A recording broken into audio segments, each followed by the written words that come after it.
through 4 p.m. There's a lot to get to today, as always, but let me walk you through some of the things that we're following in this first hour. Illinois is beginning to implement its new police hiring reform mandate that went into effect January 1st, with many other things.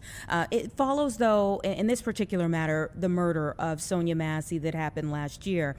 I'm going to be speaking with a former U.S. Navy intelligence specialist, police officer, and background investigator who says newly released CPD data adds some urgency here to the debate over whether reform efforts are even targeting the right issue. Looking forward to that conversation. Also, we talk a lot about the economy being challenging, money being tight for a lot of people right now and really in the last several years. But Chicago's mansion market apparently had a blowout year in 2025. It's pretty surprising stuff for a lot of folks, I'm sure. So we have Redfin's chief economist who's going to be coming on the show to walk me through the year that was and give me some predictions for the year ahead. Also, our political reporter, Schutz, will be here soon to get us up to date on a vote that happened today for the City Council Public Safety Committee. A lot of people were looking forward to see what they were going to do about this curfew proposal and also a social media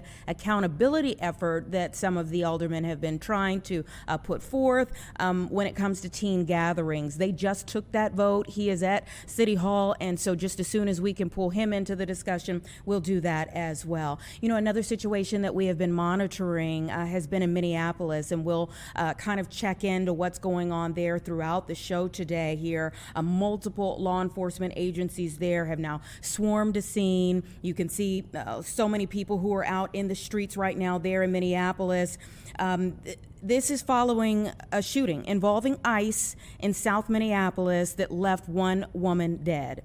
Happened about 11:43 this morning, and as you can see, still an extremely active scene here. Of course, just within the last couple of days, about 2,000 federal law enforcement officers began to kind of do some of their immigration enforcement efforts in that city, in that area here. And so in a statement to our sister station there, the officers say that they were conducting their operation when protesters began blocking officers. They say one of these, according to them, violent rioters weaponized her vehicle, attempting to run over our law enforcement officers in an attempt to kill them, an act of domestic terrorism. They say an ICE officer, fearing for his life, the lives of his fellow law enforcement, and the safety of the public, fired defensive shots. He used his training and saved his own life and that of his fellow officers. I can tell you right now that we've also heard from several witnesses in that area who described the scene very differently from what we're getting from ICE. So we'll be checking in. You can see one of the vehicles involved right there,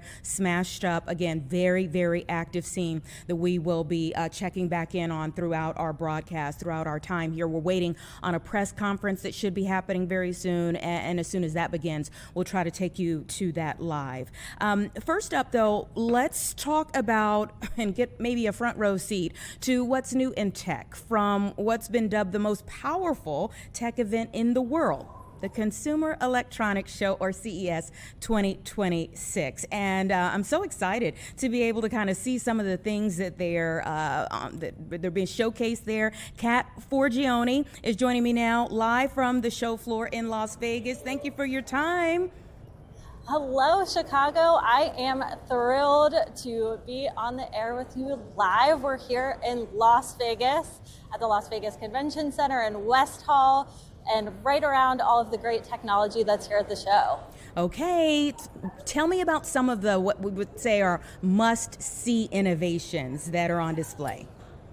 Absolutely. So here in West Hall, you'll actually see everything mobility behind me. So we have John Deere, Caterpillar, and all different types of vehicles here as well.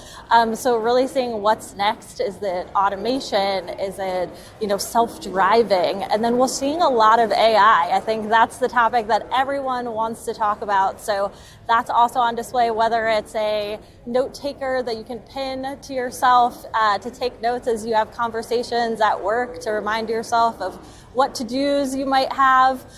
There's lots to see here, and that's just some highlights. Ooh, all right. I was in Austin recently, and there were just every couple of seconds, literally, you saw a self-driving Uber or Lyft that was there in that area. I was just stunned by what I was seeing.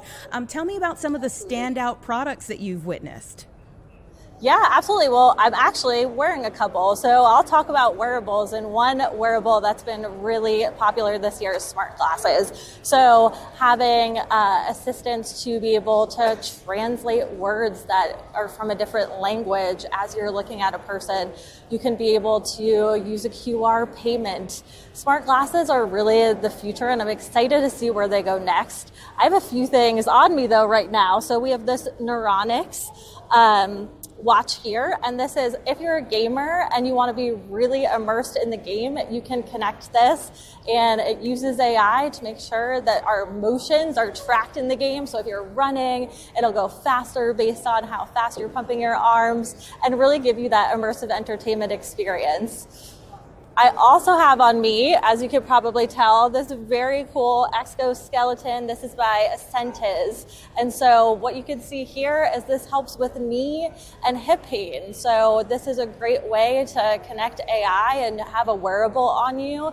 It's really good for those who might need some additional support with motion. So whether you're hiking or you're maybe going through rehabilitation from some type of surgery, this is really great to help support you and let you move easier. Kat, that's amazing stuff there, especially what could help people in rehab. I could really see that going far. And in terms of the watch, I think back to when Nintendo first kind of came on the scene, and I don't remember what the name of the game was, but to go faster, you would like beat on the pad so that you could go faster. I'm like, oh my gosh, we've come a long way. Just wear a watch and it knows what you're doing. Exactly, same but different. Now we're just a little bit more advanced. That's the greatness of technology, absolutely. Absolutely, yeah. Are there some other tech trends that you're seeing? Absolutely. I think one that we can all get behind is health tech. So there's the Withing smart scale that actually allows you to use it as a scale, but also it gives you 60 biometric data points. So you're able to tell things like heart rate and monitor different markers to see if maybe you're in a high blood pressure day, and really keep track of that data over time to see any maybe changes you might make to certain things. We're also seeing things like Earflow, which has a new device that you're able to use with children that might have chronic ear infections. I know we all are good with having our kids maybe a little bit less pain and maybe be able to sleep a little bit more when they're sick. So it's really interesting the types of digital health technology we're seeing here on the show floor. Yeah, and they go from work to home and, like you said, health tech as well. Absolutely, yes. Everything is here at the show. It truly is just across every type of technology is definitely across every part of our lives. So this is the great place to see it. We're also seeing an uptick in robotics as well. So not just things like these exoskeletons, but things that are going to make our lives easier. So whether that's, the smart vacuums or the robotic lawnmowers. I actually saw 2 robots doing a dueling piano this morning, which was so much fun and a really great testament to some of the things that are here, right? So it runs the gamut of really fun to this is work as well. Yeah, I'm sure it's not the worst assignment that you've ever had, for sure. And it really does showcase things that are transforming lives. Do you feel like the people who go to CES, they're the true believers, or people who are still trying to figure out whether they can get on board for some of these things? Well, CES is an industry-only event, so you have to be part of the tech industry to attend it. That said, I would say seeing is believing, and I think that's the great part of CES is being able to come here and see and demonstrate technology, so really understand how it's working, what the benefits are. I think sometimes when we talk about AI, it's hard to see or picture, but being able to be here and have this exoskeleton on definitely is something that shows the technology that's going to change the world. Yeah. Have you been surprised by anything there? Oh, that's a great question. I would say there are certain industries that we might not put tech with, right? So this morning, Caterpillar CEO Joe Creed took the stage to talk about how AI is helping them with autonomous features in their tractor and their different industrial equipment. So it's really interesting to see that maybe not every company is a tech company. Yeah, I'm kind of a small town girl in the big city, and yeah, I have heard about the autonomous functions for things like tractors and things that really do help farmers now to enhance their production. What have you has there been anything there that you like expected you would see more of that you haven't really seen? I don't know more of. I think, one of the things that is also on display here is energy. And so I think, with all the conversation around AI and cloud and using a lot of energy, it's definitely a conversation that we want to continue about what are some of the other ways that we can make energy. So whether that's nuclear, there's actually a Korean company here that is doing nuclear power. There's also different things like solar. Jackery is here. So learning more about not just electric, but other alternatives as well has been a really great experience to see this all-on concept of energy and how it will power our world and the technology that supports us. Yeah, there are some conventions that I go to that I feel like when you leave, you just have that wow moment, like, oh, I just really stepped into something that I need to process because it really took me aback. When you leave CES, how do you feel? It is the most special moment of the year, I think, for me, because there is so much that you've learned. I think, one of our mottos is to stay curious while you're at CES. So ask a lot of questions, go try demonstrations, and it's a wonderful way to actually start the year. You really get that positive momentum heading into the new year, and we learn a lot about health tech for those who might have some New Year's resolutions that are focused on that. Yeah, I think it's an amazing assignment for sure, and we're so glad that you took some time to tell us more about it from the floor. Thank you so much for having me. All right, you take care. Continue to enjoy and stay curious. Absolutely. All right, everybody. It's about 1:13 right now. Let's take a quick break, about 2 minutes, and then we're going to try to get to our political reporter, Paris Schutz, so we can talk a little bit about the vote that just happened at City Hall.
All right, 1:15, everyone. Welcome back, and thanks for staying with us here. So I'll tell you about a few things that we're waiting on right now. We were in contact with our political reporter, Paris Schutz, and he actually got a hold of 40th Ward Alderman Andre Vasquez. And just as soon as he comes on the line, he's actually going to just tell us, what happened inside of the meeting instead of Paris reporting on it from outside of the meeting. We're going to hear one of the people who was actually involved in it. So as soon as he hops on the line, we will go to him. But let me also just show you a few of the other things that are happening right now. We've got this developing situation going on to our north in Minneapolis, and you can see again that crowd that is outside there at a scene of a deadly shooting involving federal authorities. If you really think about the state of Minnesota, there has been so much going on over really just even the last week. If you think about the fact that at the beginning of this week, we're on Wednesday now, the beginning of this week, we were doing an interview about the governor saying that he was getting out of the race to run for re-election because of all of the things that have been happening over the course of the last few weeks now. So at the beginning of the week, the governor says he's not running for re-election. Governor Tim Walz said he's not running for re-election.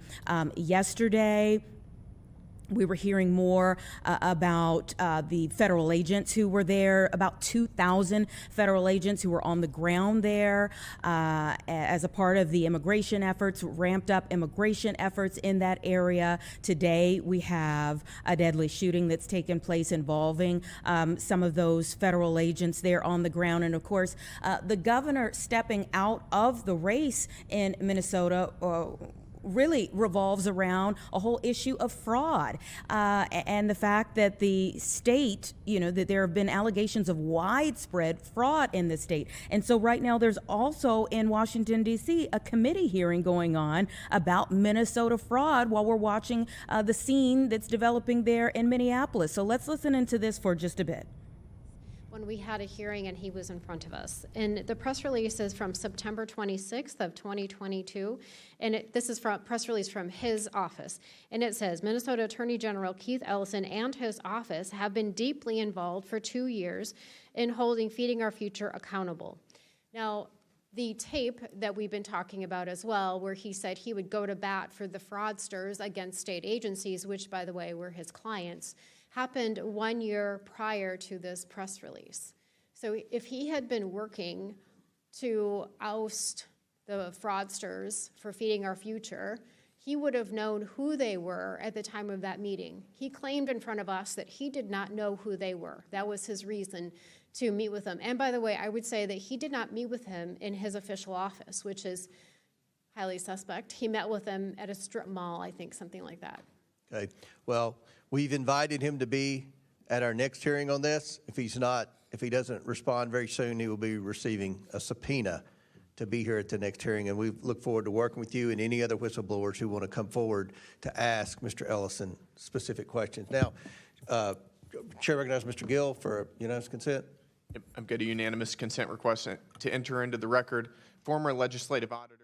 So we were listening into just a bit of this hearing that's taking place there on Minnesota fraud. That was Representative Marion Rarick there of the Minnesota House of Representatives talking again, giving this outline of how we got to this point where these allegations of widespread fraud have really ballooned to a national level of attention at this point in time. But she's kind of walking it back, looking at some of the times and kind of date stamped times that investigations were happening in the past and why those weren't handled, in her opinion, to a level that, again, allowed it to balloon to this level. So that's continuing to go on. But as she was speaking, 40th Ward Alderman Andre Vasquez got on the line, and so we want to go to him now. Thank you so much for your time, sir. Yeah, thank you for having me. Tell me what happened at City Hall today.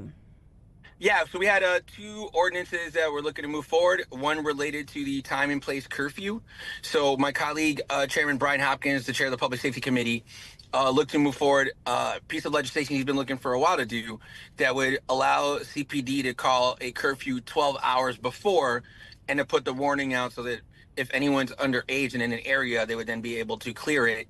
There was another piece of legislation related to social media companies and looking to hold them liable and accountable for content put out by people who are trying to throw events in the city of Chicago that may be unsanctioned and could potentially be dangerous. So let's start with the time and place. Well, let me ask you this first and foremost. So there was a vote. Tell me the spread on the vote and what ended up happening with that. I don't recall the exact count, but it did pass. I voted against both of the ordinances. So the first one did pass. The second one related to the social media, there was a motion to not pass it that did not succeed. And then the sponsor and the chair decided not to move it forward and that they would need subsequent hearings to get more support to actually hold that. So one moved forward, the other one did not. Mm-hmm. We spoke with Alderman Hopkins, I believe it was like right at the start of last summer, in his previous efforts to have a snap curfew. And I remember him getting ready for a vote there for the Public Safety Committee at that point in time. And he ended up not having the vote at that point because he said he didn't have the votes yet. So today it seemed like it's not really a shocker that it passed because he had the vote. And so he would have gone into it knowing, I would say presumably, given how he proceeded the last time, that he had the votes there. But you were not one of them. Tell me why. Correct. So, and actually, I think for clarity, I believe the last time we moved it forward, he passed it, but the mayor vetoed it. And so I think that's... So yeah, he it had took the a votes while to for a him to certain get extent. to that point. Yeah. Yeah. I voted against it because it's not giving the police any more ability than they already have. They can currently be present if they find out an event is going to happen, and by their mere presence are able to make sure it doesn't move forward. We've also found out that the ordinance and the curfew currently in place hasn't actually been used. No one's been held accountable at all. So it feels largely like a little bit more of a marketing point, but I do understand the need to establish some protocol so that police can be present. And so I think there'll be a version that the majority of the council is going to get behind. I think for me personally, some of it is also related to my own experience being profiled when I was younger because of curfew, and then seeing myself and other people of color being pulled over or, profiled and such, while others won't. And so how it gets used is also a concern, which could lead to liability or the city gets sued, depending on how that would go. So there's a number of reasons. I think that what we see is when the police are present in the area, it keeps that from becoming dangerous as it relates to some of these parties. So they already have the tools in place. You made several points there, and yes, for sure, we all bring our own personal experiences to the table when we're doing our jobs on a daily basis. Yours in legislating here. So let's kind of break things down, because you sound very much like what the mayor has said in terms of not necessarily wanting this to get even to his desk. That he brought up, for instance, New Year's Eve. And he's saying if thousands of people could come out New Year's Eve and we could tamp things down to the level where there were no instances of, a teen gathering or something of the sort, then why can't we just do this on a regular basis? If you can tamp it down to that level for New Year's Eve, surely you could do that over the summer, for instance. Yeah, I think he's got a point. I think it's a little bit challenging because, in effect, what he did is institute a curfew, right? So he vetoed a curfew, then instituted a curfew. And so I would imagine for some of our colleagues, they're like, can you make that make sense and codify something? I think that's probably where the tension is. I think the mayor has shown that the ability to do those things is there. So maybe it's just getting a better understanding of what the thresholds are, when it can be used and when it can't. And I think for me, getting more detail and figuring out what could be done rather than making it something that's codified that then future, administrations have to figure out they're going to use is probably some of the concern too. And you also brought up the fact that, there could be lawsuits or something of the sort. ACLU was very quick when this idea even came up of the time and place, same as when the snap curfew came up, that there would be, that it does open up the city to lawsuits in the future. Talk a little bit more in depth about that. Yeah, I think it's about who gets pulled over, who gets profiled, and what that experience is like. And what we know largely historically is it falls upon Black folk, brown folk, people of color more often than it does white colleagues and people in the city, right? And so I think there's a concern about how that's applied. That being said, kind of like I stated, officers can establish a presence if they find out, hey, this is where a party is said to have happened. And they could communicate publicly and say, we're going to be present there. So we would advise people not be there. That accomplishes, I believe, the same goal than establishing a full-on curfew. And that's, like I said, that's my stance on it. And we really haven't heard, at least on a mic, I feel like everyone who has had a mic has kind of talked about like, okay, well, here's what I'm hearing from police. Here's what I'm hearing from police, or even, invoking the superintendent into it. But we really haven't heard at the mic that aspect of it. How would they implement this, and how they feel about being kind of at the middle person, essentially, between the lawmakers who say, let's do this, and, the kids who are out there, some who might get into trouble, and others who are just out to have some fun. Yeah, I mean, I think the superintendent and Chairman Hopkins kind of said this earlier. He views himself as a law enforcement officer and less of a legislator or politician, which is why he'll have the conversations with each council member to kind of talk through it. But understanding that the legislative body can write laws. And so I think he wants to make sure he's empowered to do his job, but he wants to make sure he's not making more of a kind of like a media presence that he needs to have. Let me ask you about the social media aspect of it, because anything having to do with teens, of course, you do see a lot of it pre and post, and sometimes during, online. So what were your thoughts going into this vote on it was Alderman Hall who really brought that to the forefront? Yeah, I mean, going into it, I just kind of want to have an open mind to kind of hear what we were looking to do. I think part of the challenge that it appeared is what he was looking to do is have the city fine social media companies based on their guidelines, and if people were violating their guidelines by putting content out, which is challenging. Like, how are you going to tell and I believe there's federal law that doesn't allow you to actually hold social media companies accountable for what's put on their platform. So I don't even think legally we were sound in being able to do it. I also, as we know, these companies have billions and billions of dollars. They are going to have the lawyers. So when we try to go forward on litigation, I think we end up losing money, paying for our lawyers, and then ultimately losing cases if we're not strong on how this moves forward. So I just got concerned. It's like, in fact, our colleague made this example in the hearing. If somebody were to send a letter that was a death threat over in the mail, like, there needs to be some accountability. I said, I agree, but we're not suing the post office because somebody's sending a letter.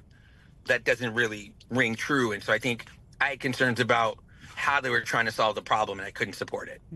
It seems like, though, we go round and round and round, every year about what to do about the teen gatherings, and that nothing ends up actually being done. And so when you have instances like what happened at the tree, after the tree lighting ceremony in December, where one young man ended up losing his life. And of course, there's a list of things that have happened before that, particularly in Alderman Hopkins' ward.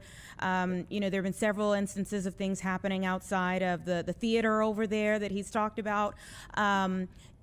People wonder, like, especially if they live downtown, live in an area, like, okay, what is being done? Because I keep seeing it, and you keep talking about it, but nothing is changing. Yeah, I think there's a couple of things. One is addressing kind of where this starts from. And this is, if we're being honest with each other, kids who want to throw parties. And we don't have enough opportunities for them to do other things. So they're just taking this on their own. And I think if we provided more opportunities, you might see less of that. But also there's accountability when somebody's having one of these events and it's not safe. I think having the police presence there makes perfect sense. That's separate than writing a curfew law. It's just, hey, officers show up. I think maybe, and I've been thinking about this, if the alders for the particular area were included in the process, that might be a way to meet and say, hey, this is happening in your neighborhood with your neighbors. Can we make sure everyone's on the same page and there's some communication about what this protocol should be? That might be something that gets there. And I have my reservations about it, but I still believe it would have the votes to move forward and pass. But does that not become problematic too? Because then you're, okay, well, let's have a conversation about this specific area. But that's what it is, because we're talking about what's happening in Streeterville more often than my ward, for example, right? So I think thinking about where these locations and these events are happening, it is more localized. And I think being able to address it through policy and through protocol might actually be more effective than blanket laws that cover areas where this is not happening as much. So, in having this discussion now, the hope would be that by the time the summer rolls around, winter break is over. Again, nothing has been codified. So the hope would be that by the time summer break rolls around, maybe there's something on the books, some kind of way that there's some resolution. And what are you hoping we see? I think ideally what could happen, the same way we do Amber Alerts, maybe it's articulating through text message like, hey, we've got word that this event, that's an unsanctioned event, is going to happen. Police will be present to make sure people are held accountable for participating in an illegal activity. You don't necessarily have to say, hey, you can't be there after 8 o'clock or 10 o'clock. You just say, we know about this. CPD is going to be there. And that, I believe in itself, would actually keep people from going and keep people from moving forward with that kind of event. So I think there's ways to accomplish it and tools that we have in place that might be helpful to accomplish the same goal. So I just think that it feels to me like it's a little bit more semantics at this point, and something will get done in advance of the summer to make sure we have plans in place to address some activity that we all agree shouldn't be happening. Well, we'll definitely be following it from here. In terms of, okay, it passed today, what happens next? Yeah, I think, it's up to Chairman Hopkins. If he wants to put it up on the 21st of this month for our city council meeting, I imagine between now and then he'll be calling all of us to see if he's got enough support, not only to pass it, but to be veto-proof, so getting 34 votes as opposed to just 26. Okay. All right. We will look forward to what happens on the 21st. Thank you so much. Yeah, thank you. Take care. Appreciate it. All right, everyone. It's 1:32. Let's take a quick break, and then we're going to get to our next conversation.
All right, everyone, it's 1:34 right now, and we're gearing up for our next conversation that'll be about some of the homes that have been selling here in our area. But before we get to that, I want to take you out to California, where there is, a large protest that's taking place here. You can see some of the signs there. It says, "They let us burn."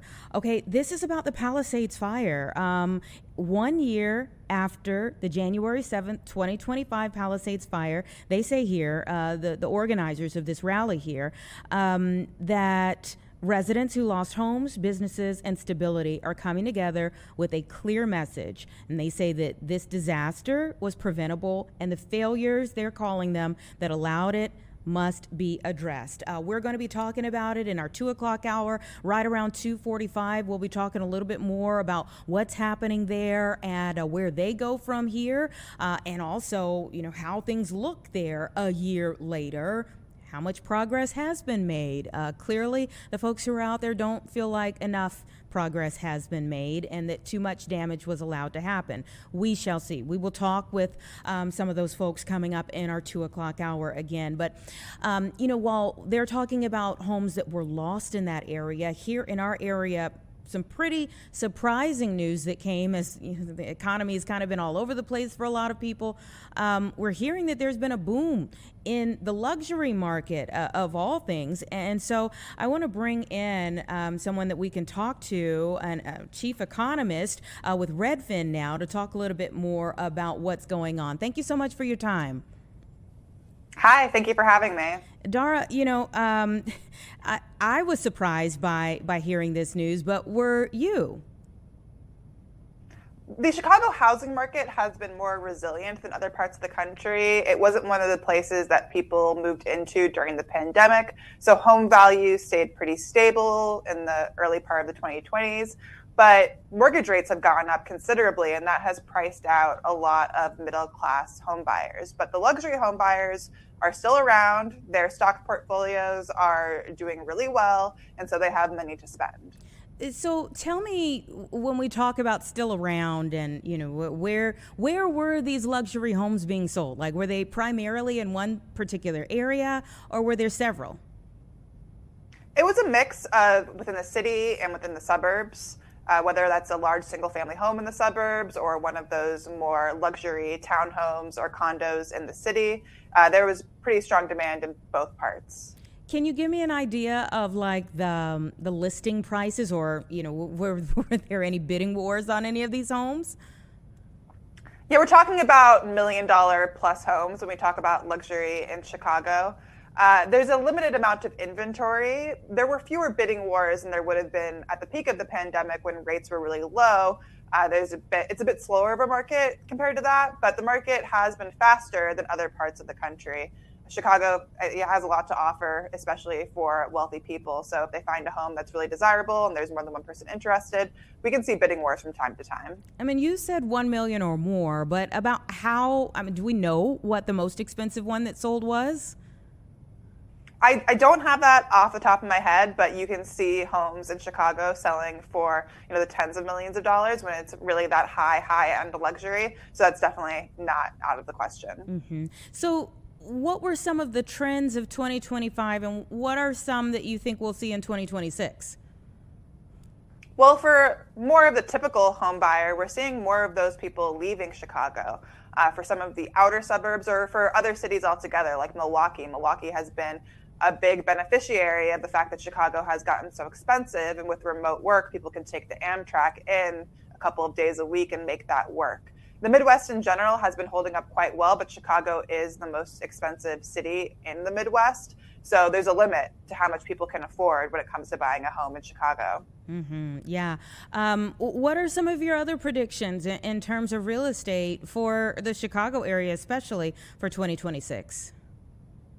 Rents are likely to increase. A lot of potential first-time homebuyers have been priced out of buying a home because of high mortgage rates and high prices. So instead of buying, they rent instead. And there was more rental inventory last year, but we think that's going to decline this year. And so with less inventory and more demand, that will lead to higher rental prices, unfortunately. We think that one way people are going to deal with these higher costs is by teaming up with more roommates or living with family members and coming up with more creative solutions to find a place to live. It really feels as though what we're describing is a wealth gap that is widening. Yes, the wealth gap definitely shows up in housing. One way that shows up is that if If you don't have wealth, then you have to take on debt in order to buy a home, and debt is really expensive right now because of high rates. But if you have wealth, whether it's in the stock market or you already own a home and you're selling that home to buy your next one, you can pay cash for your next home and you don't have to take on any debt. And that interest rate problem isn't a problem at all. So for wealthy people, they're able to take advantage of the fact that home prices in Chicago are down slightly. And I think that's why the luxury end of the market is holding up better. How does the One Big Beautiful Bill factor into what we're seeing or will see? Well, the One Big Beautiful Bill extended tax cuts for the wealthy. So that means that wealthy people just have more disposable income that they can spend on housing. And housing is something that as people get wealthier, they want more of because it's where you live, it's where you spend all of your time. So as wealthy people become more wealthy, you can expect there to be more demand for luxury housing. Is anything surprising you about where we're going with this? Are we seeing the trends? Are they predictable? I guess is what I'm asking. I think that given these high mortgage rates, it makes sense that a lot of middle-class home buyers have been priced out. It's somewhat surprising that luxury has been more resilient because usually when the housing market slows down, it's luxury that slows down the most. But I think that just speaks to the underlying wealth inequality and how the economy, it feels really bad for some people who are noticing higher grocery bills and higher expenses, and they don't have disposable income left over. But for other people who have a lot of money in the stock market was up nearly 20% this year. So for them, it feels like the economy is doing great and they have money to spend. What are some maybe pieces of advice, and let's go on the lower end of home sales and for the higher end, what are some pieces of advice that you would give to someone who's in the market to buy? There are a lot of great deals to be found in the condo market. The condo market competes directly with apartments. So a lot of people who maybe haven't been looking at the condo market have been choosing to rent, but if they were to buy now, they might be able to get a deal, get it for under asking price.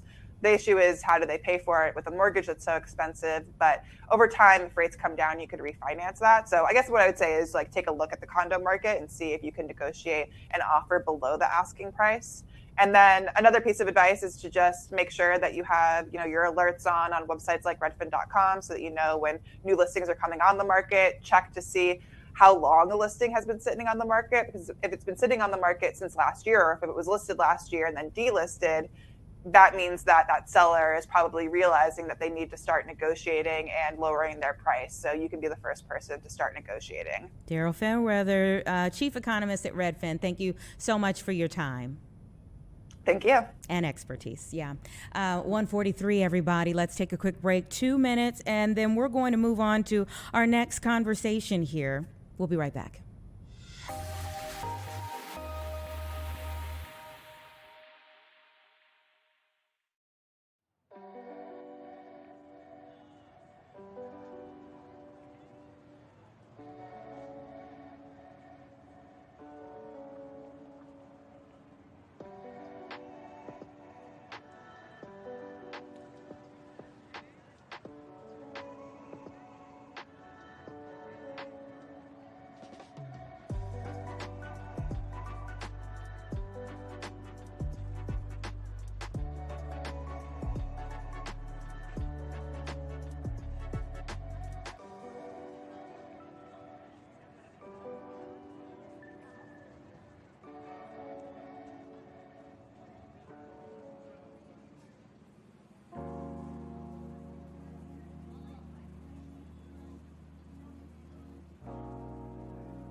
All right, welcome back, everyone. It's 1:45 right now, and I kind of, when we were getting ready for the show today, and I do like a little preview in our noon newscast on air. One of the things that I said is that we're going to kind of go in and out of some kind of hard topics here. One of them from last year was the killing of Sonia Massey. By police downstate. We watched that case for many weeks, many months. The officer, it came to the forefront that he had worked for, I believe, about 6 different police departments within a very short period of time. There were just a lot of red flags there. And even though he has appealed his conviction, there's still a lot of questions that remain. So as we begin a new year, Illinois is beginning to implement some new police hiring reform. It's a mandate that went into effect on January 1st following the murder of Sonia Massey. Some type of legislation that went into effect to say we never want to see something like what happened then happen again. She called the police for help and ended up dead. So I want to bring in a former U.S. Navy intelligence specialist, a police officer, and background investigator who has now founded the Guardian Alliance Technologies, which is a public safety hiring and vetting platform used by more than 1,300 agencies nationwide. Justin Bidinger, thank you so much for your time today. Oh, thank you so much. How are you? I'm doing well. Obviously, like we said, we never want to see something like what happened to Sonia Massey happen again. But there were a lot of things pre and post that I think people were hoping would change as a result of what happened that day. But you're saying the new mandate might not actually even be addressing the right issue here. Tell me a little bit more about that. Well, I think as all companies, even the hiring process is one of the most important. We got to get that right. It's one of the most important areas of especially a law enforcement officer's career.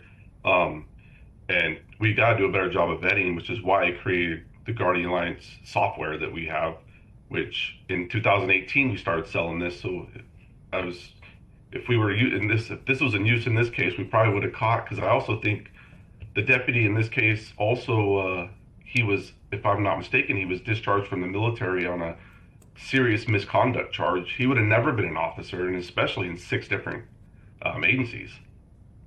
Yeah. Do you have a firm understanding of what this reform effort that's currently happening would actually do? What is it intended to do?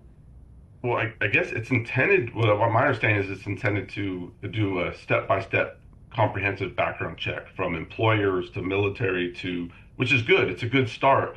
But we've already, that's what my software does. We've been doing that since 2018. I'm glad they're doing it now. I'm a little surprised we weren't already doing that everywhere in this nation, not just Illinois. But we are gaining traction. We got 40 agencies in Illinois using our software, and with great success. And our mission is to keep, the bad apples off the street and the wandering officer from going from place to place to place, like Deputy Grayson did in this incident. Yeah, it puts a shadow over the entire industry, and you're right. There are wonderful officers who wake up every morning with the intent to protect and serve.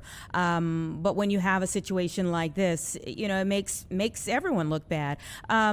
So you took a look at some newly released data from the Chicago Police Department showing a nearly 10% increase in use of force incidents, even as we've also seen data that shows violent crime going down. Why do you think we're seeing that lopsided kind of what's going on there? Well, that one, it could be, that's a little bit rougher because there's a lot of metrics to that, as far as it could be a change in the use of force reporting that also could happen. Like maybe, like the reporting wasn't being done, now it is, or something like that. But also we have a lot of disrespect toward police officers nowadays that, a suspect sometimes, not sometimes, all the time, kind of dictates how that interaction is going to go. And, you got 2 choices how that's going to go. And sometimes that use of force is up when the disrespect is up and the different stuff we see in our country today.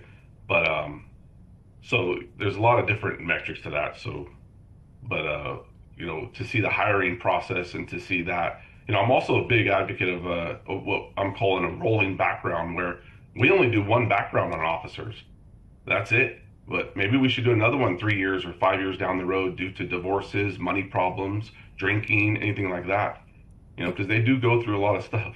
Yeah, sure. Absolutely. And, in fact, even looking at it when we had a situation here, this isn't, a use of force type of situation, but a particular case involving an officer who was killed on the job by a fellow officer. But then there was like a record of things in that person's background that became a little questionable while they were on the force. So even from that standpoint, obviously there's internal affairs, but yeah, maybe there needs to be a little more focus on what things are adding up in a person's file. So you say rules alone won't stop bad officers from slipping through.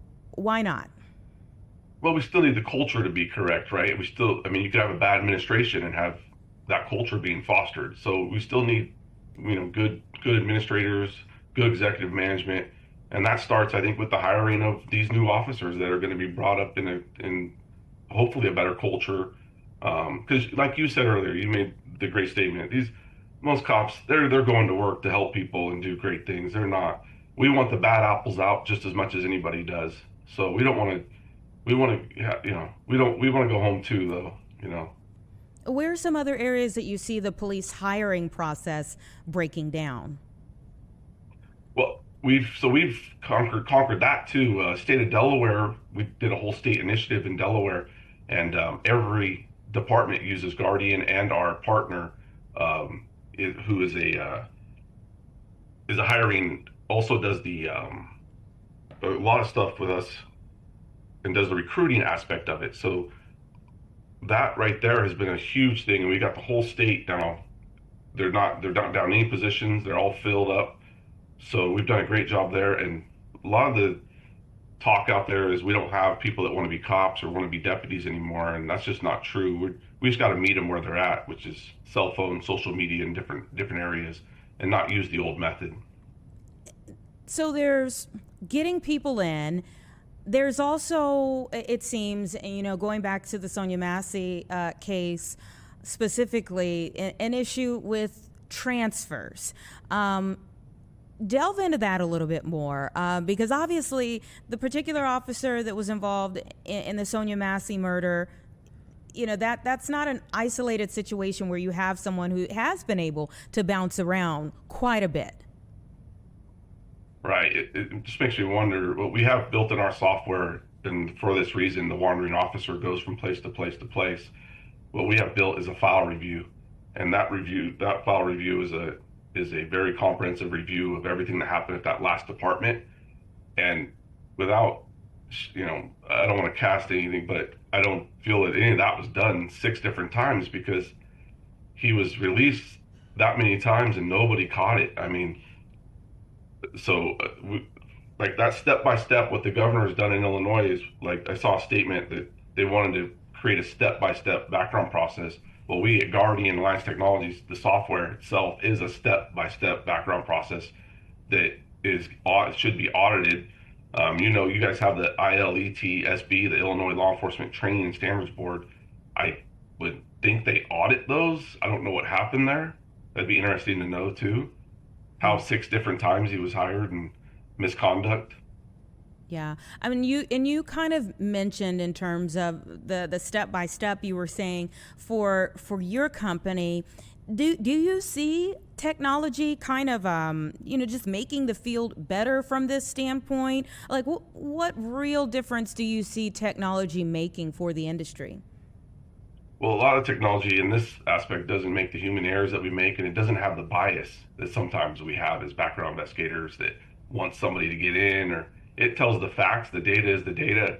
And if we set a high standard, which this profession, I love this profession, the law enforcement profession, a lot of great people, and our standards should be very high, and they should stay high. And one of my biggest fears even when I created the software is we cannot lower standards because we don't have personnel. We've got to keep our standards high.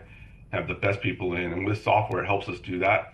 It helps us hire a little bit faster, a lot faster, actually, about 50% faster than just, because what's going on is we've taken that manual process of binders, because that's how we did it. We did it with binders and paperwork and mailing stuff out, and we've taken that and made it all digital. So now we're getting a faster background, more comprehensive, and better cops on the street quicker. So we're filling those gaps of, hey, we're down 300 officers. Well, it might take us 4 years to get 300 officers with attrition and all that. Well, with the software, we're hiring a lot faster. And I just wish everybody would use our software again. Just, it's been around since 2018, way before this case right here.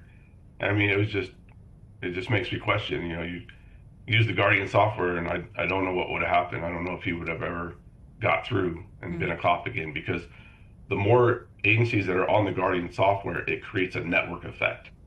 So now we're able to see what's going on in different, for people that transfer, new hires. We have a social media check, so if you're putting stuff on social media, so we just do a better comprehensive check on it. And it's still ran by the background investigator, but our software is there as a huge tool for them. Some of this may seem like what we call inside baseball, you know, to a lot of people. And one of the areas of reform over the last several years for many police departments has been working on their connections with communities. So how does the public know that the reforms are working? Yeah, that's a great question. We got to change the narrative, because we got to make sure that we're doing the right thing. I mean, this software, what we've created here, I mean, it's a huge start to the hiring process. I mean, we could probably do other things, but it's a huge start. And for your agency to have something like this, it would be a huge narrative to the public saying, hey, we're trying to hire better officers. We're spending the money to do this. We don't charge a ton of money. Our software is, because we care about the small PD all the way to your huge police departments and sheriff's departments, because that's where your wandering officers go, is those smaller departments. So we've got a size that fits all for the software. And I just think it's just be interesting if this was in effect in, you know, just a couple of years ago. Yeah, what could have been, but hopefully it will prevent, as more agencies are learning about what you're offering, maybe another situation like that in the future. Thank you so much for your time today, your attention to this, and please keep us updated. Yeah, thank you so much. Appreciate it. All right, take care. It's 1:58, everyone. Obviously, we're getting ready for the 2 o'clock hour. And, you know, we have spoken many times here on this show with the Office of the Inspector General for the city. We're going to go now to the CPS Inspector General. Bombshell new report that just came out. I will preface you, there are some very disturbing aspects of the report that we're going to get to again in our 2 o'clock hour. But before we even take a break to get to the 2 o'clock hour, I want to take you back to Minnesota, because I'm just getting some information here that in about 15 minutes or so, about 2:15, we are anticipating Governor Walz having a briefing on the Minnesota ICE shooting. Again, this is a live picture over what has been a growing scene throughout the day. Around 11:43 this morning, ICE officers who have been in this area for just the last few days, about 2,000 ICE officers that have been in that area. There was some type of contact that they ended up making with a woman who was in a vehicle. The ICE officer says that he fired in self-defense, but the people there at the scene say that's not what took place. So a woman is dead right now, and there are a lot of questions as to what took place. We are going to go to that briefing just as soon as it takes place. Again, that is expected to happen about 2:15 there in Minneapolis, as we have been watching what's been unfolding as the day has gone on and the crowds have been building. This is just a bit of the reporters there at the scene. In fact, let's go ahead and listen. This is our sister station. Let's listen into a bit of their coverage as we get ready for that 2 o'clock presser. On the ground, you can hear everything. How is it playing out right now at this point here at 2 o'clock? Well, within the last 10 or 15 minutes, they towed all of the vehicles. It looked like 3 of them involved in that deadly shooting this morning, including that maroon SUV that the person who was shot was driving. They towed those away just a few minutes ago. Several law enforcement officers seemed to leave, especially FBI agents, around that time. We're still seeing a BCA police out here, as well as a state patrol. Those are the gentlemen behind me in the neon jackets, just kind of watching the crowd. It's a relatively tense atmosphere. A lot of the demonstrators, protesters, whatever you want to call them, are shouting at the law enforcement officers, and they are recording them. For the most part, the law enforcement officers don't seem to really be responding. If someone has a question, they're kind of shouting it out. They're kind of, trying to interact when necessary. If they have, if they have any questions that they need answered. I do want to show. You can probably hear the demonstrators at the next block. That's at East 34th Street in Portland, not far from where this shooting happened. That's where kind of most of the demonstrators have been, probably at least a couple hundred or so, just chanting, shouting at the officers, telling them to leave, telling them they don't want ICE here, many of them asking where the shooter is, if the person who shot and killed that woman is in custody.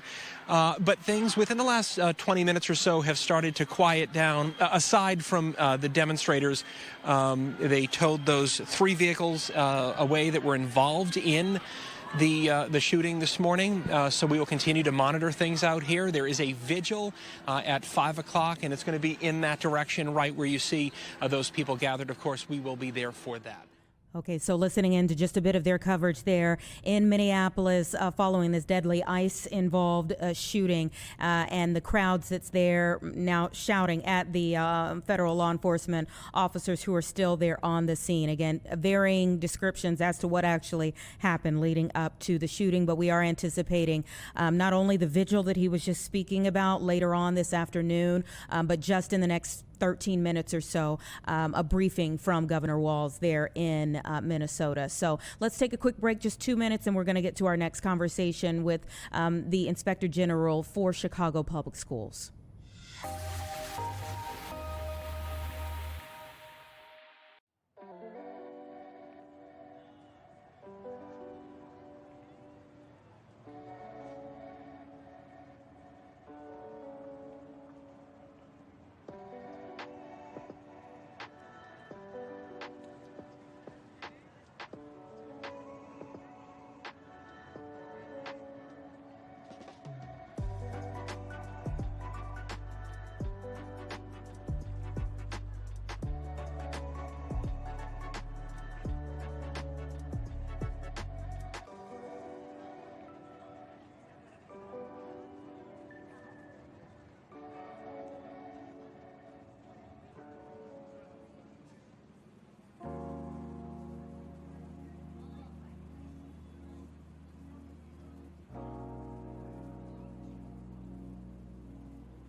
Right, it's about 2:05 right now. Thank you so much for staying with us now in our 2 o'clock hour. As promised from the beginning of the show at 1 o'clock, it is jam-packed. There is a lot to get to. And right now, it's probably one of our more difficult stories to really sift through here.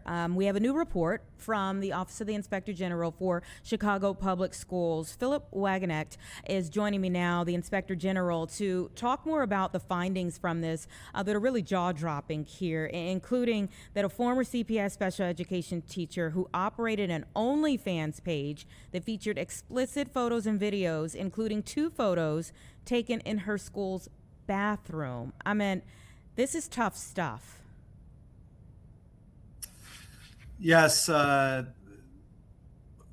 one of many investigations detailed in our annual report, which covers all the investigations that we substantiated in the previous fiscal year.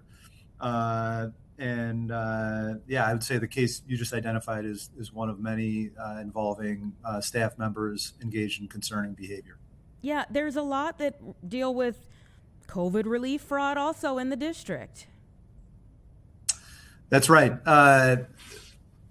Pandemic-related oversight is something our office has been very committed to for the past several years, since the pandemic relief programs were rolled out, and it quickly became apparent that there were significant opportunities for fraud within those programs. We mentioned in our report that over the years we've conducted many different investigations and reviews that have found misconduct and abuse within those programs, and this year was no different. 2 of the cases that we detailed in this year's annual report involve investigations of principals at Chicago Public Schools who defrauded pandemic relief programs. In one case, it was the Paycheck Protection Program that we've all heard so much about, frequently referred to as PPP. And in a second investigation involving a different principal that defrauded a state rental assistance program that was rolled out to provide assistance for tenants and landlords during the pandemic.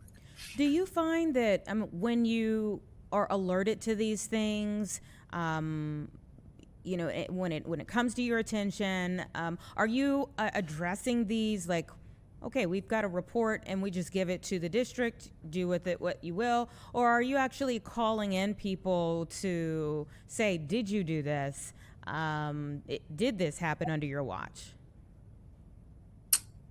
So we not only take the complaints, but we also conduct the investigations and issue the reports and coordinate with law enforcement as appropriate.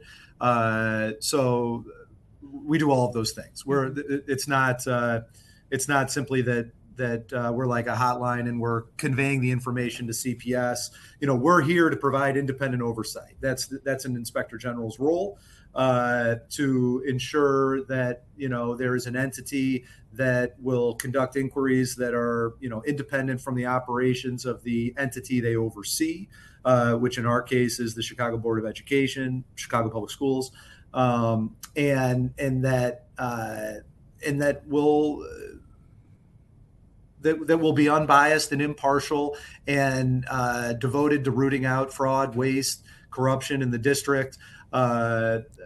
Rooting out sexual predators is also part of our mission. And then also, of course, to report publicly on those matters to ensure that there's transparency with the public, which is what this annual report was in this instance. It's a time of the year, among others, when we share details of our investigations. Yeah, the transparency aspect of this is, one, appreciated. And obviously you would hope that people who are in charge of of molding young people as they're growing would be transparent and on the up and up. But you have another special education teacher who lied to your office during the investigation, it says, about misconduct and using an email to register for an adult dating website called Sugar Daddy.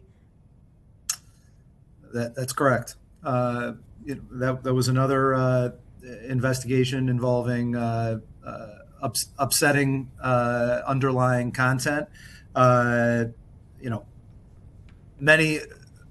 the types of investigations we conduct are wide ranging. Many of them are financial, some of them are ethical. Some of them involve investigations like the one you mentioned with Sugar Daddy and OnlyFans earlier. And then, of course, we have a unit devoted to also investigating adult on student sexual misconduct. Tell me a little bit more about the district's do not hire list, because it seems like some of these things that I'm reading here, that I'm hoping people ended up on it. Well, we frequently, as we discuss in this annual report, it's often the case that cases we're investigating involve CPS employees. We might recommend, based on our findings and the severity of the misconduct, that their employment be terminated. And then frequently we would also recommend that CPS not rehire them because, for the same reason that they should lose their employment and they're not, their conduct is proven that they're not suitable to be working in CPS schools. We also think the district shouldn't rehire them. But I should also note, many of our investigations don't involve staff members because our oversight authority also includes investigations of vendors and volunteers and anybody affiliated with the school district. And in this day and age, that involves many people that aren't employees. So I think it's important to note that this isn't just simply an accounting of employees at CPS and their misdeeds. It includes a number of those, but it also includes matters involving vendors and other types of issues at the district. Yeah, I mean, you have a network chief who engaged in a multi-year phony billing scheme with a vendor that defrauded the district of nearly $90,000. A program manager who falsified federal grant applications year after year with inflated program enrollment numbers, leading the U.S. Department of Education to ultimately require that CPS pay more than $1 million back to the federal government. An IT employee who defrauded CPS of at least tens of thousands of dollars by reporting false work for contracted services through an IT vendor. And then principals who defrauded, again, as we said there, the pandemic relief funds. When people see this and then you think about CPS, we just went through this whole, the kerfluffle, for lack of a better word here. People were very upset about their property tax bills. And when you talk to the Cook County, treasurer or, anyone involved in the property taxes, they say, look at the top of it. At the top of your bill, the bulk of that is going to CPS. And you see this type of money that's going to fraud. I mean, it's extremely upsetting. Yes, it is, and that's why our office exists. I think I should say it is an incredibly large district, now the fourth largest district in the country. It includes hundreds of schools, many of them charter schools, and tens of thousands of employees.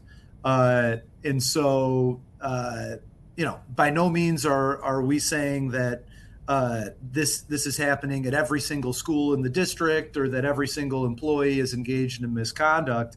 But with a district of this size, with a budget of this size, history has shown there's plenty of opportunities for abuse and wrongdoing, and that's why it's important that we work these cases. It really is. There are so many things highlighted here that are just, here's another one that's highlighted. The OIG found many instances of adult on student sexual misconduct on one high school campus.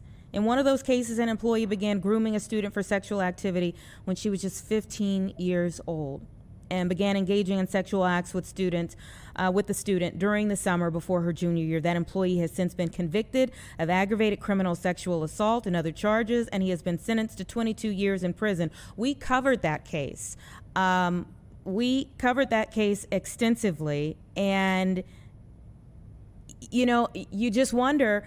You all are able to find this in your report, and when you hear about things like this or when you see them on your TV, for parents, guardians, or really just people who are invested in youth and their success, you wonder how many things are missed, if this many things can be highlighted in one report.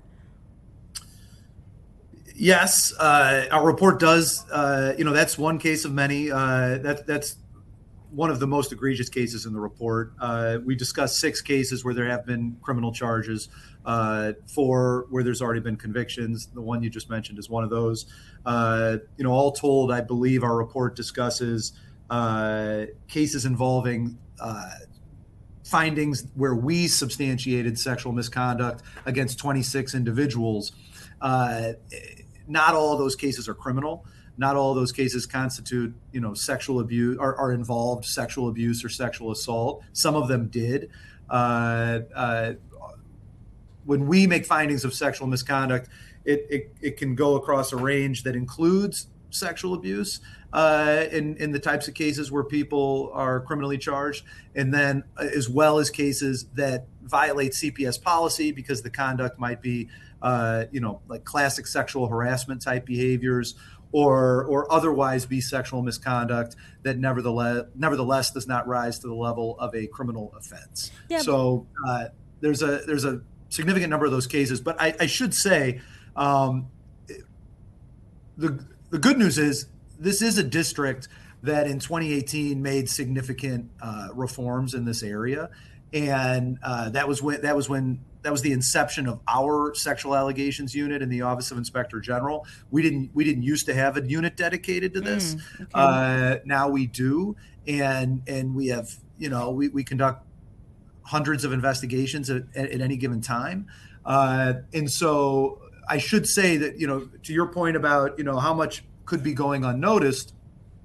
Of course, you always worry about that, and you always want to be as vigilant as you can. But there's certainly an effort. There's an effort on my office's part and other departments at CPS to provide training, to ensure robust policies are in place. There were significant policy overhauls in 2018. Unfortunately, policies don't always stop bad actors, right?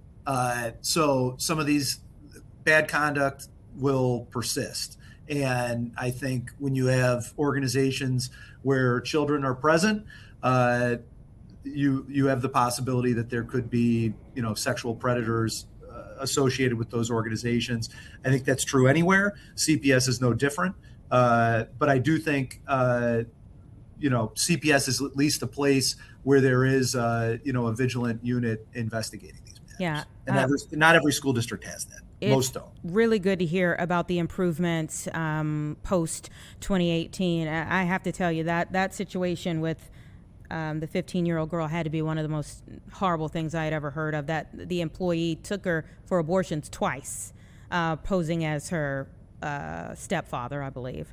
So just a horrible situation there. And when you talk about the fact that there were other employees in your report, other employees on that same campus who were engaged in similar acts, it really does a number on your stomach. Let me turn from that aspect of things.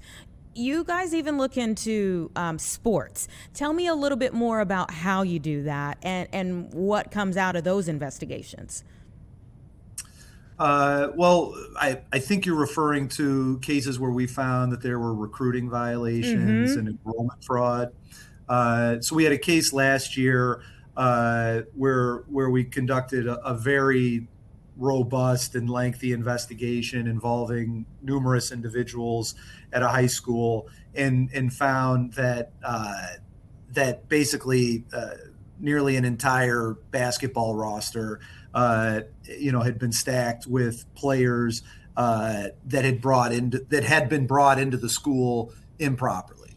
And in this year's annual report, we have one case, really 2 cases, where we discuss our findings related to basketball players at a different high school in town. I think part of what we've tried to stress in our reporting on this is that CPS's Office of Sports Administration needs to take a bigger role in ensuring compliance with athletic violations. I don't think every time every time a athlete wants to transfer schools, and admittedly, many of those transfers are legitimate and Yeah. should take place. But every time an athlete transfers schools, I don't know, it doesn't necessarily need to lead to an OIG investigation. So I think part of what we've been trying to stress is that the Office of Sports Administration take a larger role in this. Philip, thank you so much. One, for the work that you and your office do to bring so much of this to light. It is truly upsetting to see some of the things that we see in this report, but it's incredibly important that it's brought to light, and that it's not in the dark. So thank you so much for your time, your attention, your expertise. You're welcome. All right, take care. It is 2:20 right now. It's a lot of really tough stuff in that report, but I am really glad that they do what they do so that we know about it. It's important that we all know at least what's happening. And the fact that, as he said, CPS is a huge district. So as many things as were brought to light in the report, there is a lot of wonderful things, that happen throughout the district. Don't want to paint the entire district, as being a bad actor in and of itself, but it's important that we know when things are going wrong and not just focus on what things are going right. If there are things as critical as what's happening in this report, what's been found in this report, we should know. So before we go to break here, let's go back to Minnesota one more time. Here you can see the setup for Governor Walz. He is expected to speak any minute now about the deadly ICE-involved shooting that took place this morning about just before noon today there in Minneapolis. You can see still a very active scene behind it as we take a live picture from our sister station that's in, at this point in time, around the clock coverage as to what's happening there in Minneapolis in their city. So we will go to the press conference just as soon as it happens, but let's take a quick break, 2 minutes, and we'll be right back.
All right, welcome back, everyone. It's about 2:24 right now, and we're following several different things at the moment here. Let's take you to West Virginia.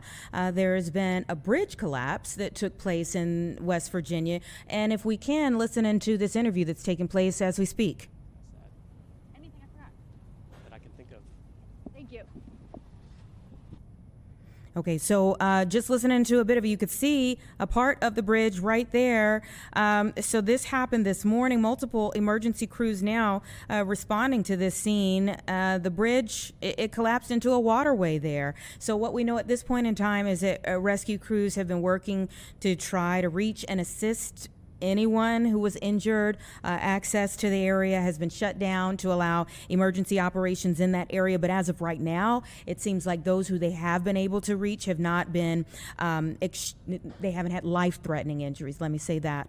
They haven't had life-threatening injuries. I'm sure they are shaken up quite a bit. One person who is seriously injured, and the others, two that have been rescued thus far, sustained non-life-threatening injuries. So one developing story that we're watching there, again, that is in West Virginia, where a bridge collapsed. We have one person seriously injured and two with non-life-threatening injuries. The other big story that is continuing to develop as the day goes on is in Minneapolis. And right now you can see in Minnesota, not sure exactly where, but Governor Walz is expected to enter this room at any moment to give a briefing on what's taken place in his state today. We know that there is still a scene there in Minneapolis.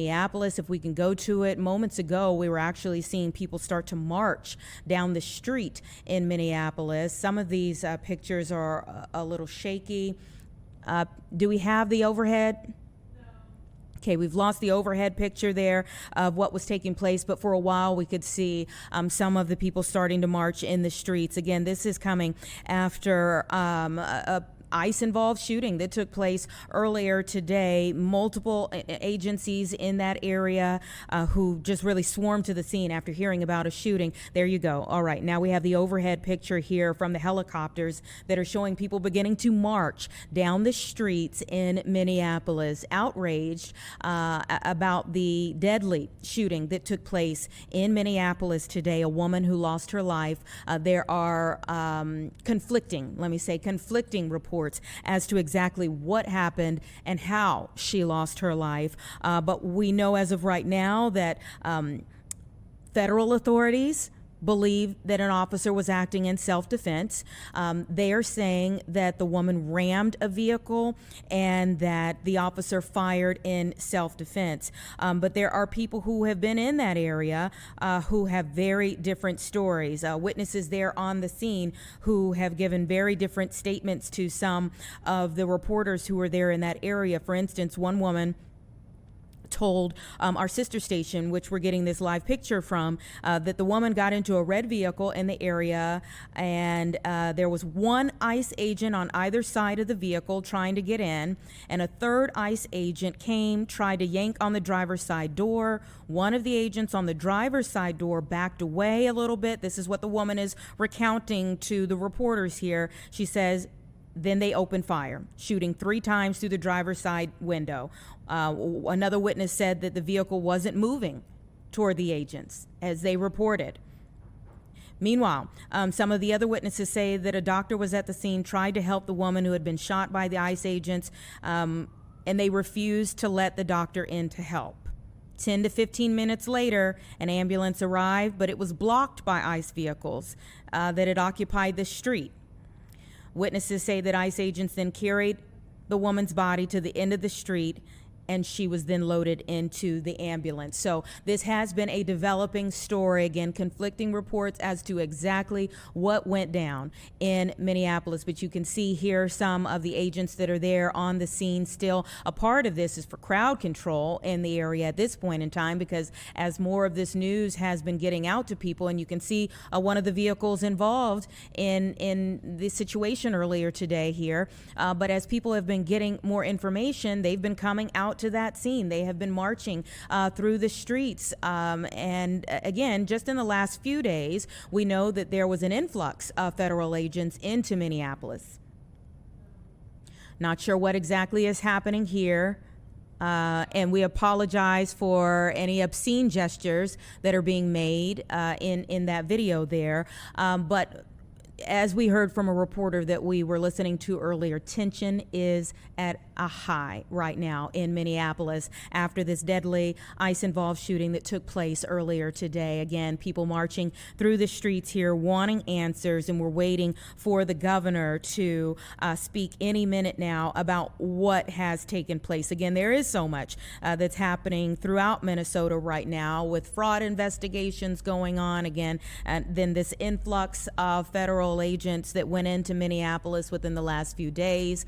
I think it's about 2,000 of them. I was listening to an interview with Kristi Noem, Department of Homeland Security Secretary Kristi Noem, and she was talking about 2,000 federal agents that went into Minneapolis within the last couple of days here, and now just in a short time frame, we have a woman who is dead, and a lot of questions as to what exactly led up to her death. Again, we're waiting for the governor to speak. Governor Walz has activated the state's Emergency Operations Center in response to the fallout. We do know this with this ICE-involved shooting. He has activated an Emergency Operations Center. And he is expected to be holding this briefing any minute now. So as soon as he begins to speak, we will try to get to him. Let's take a quick break, though, and we will come back and see where we are with things, whether he's speaking or whether we'll move on to another one of our planned conversations.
Welcome back, everyone. 2:32 right now. Again, we are waiting on that press conference in Minnesota. But as we wait, we want to get to one of our other conversations that we had planned for today.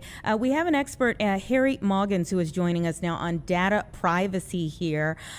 You know, a lot of times we have many screens. I mean, many screens in front of me right now. Many of you, you're watching online, so you have a screen in front of you right now. A lot of times we think that like the data we store, if we delete it, it's gone.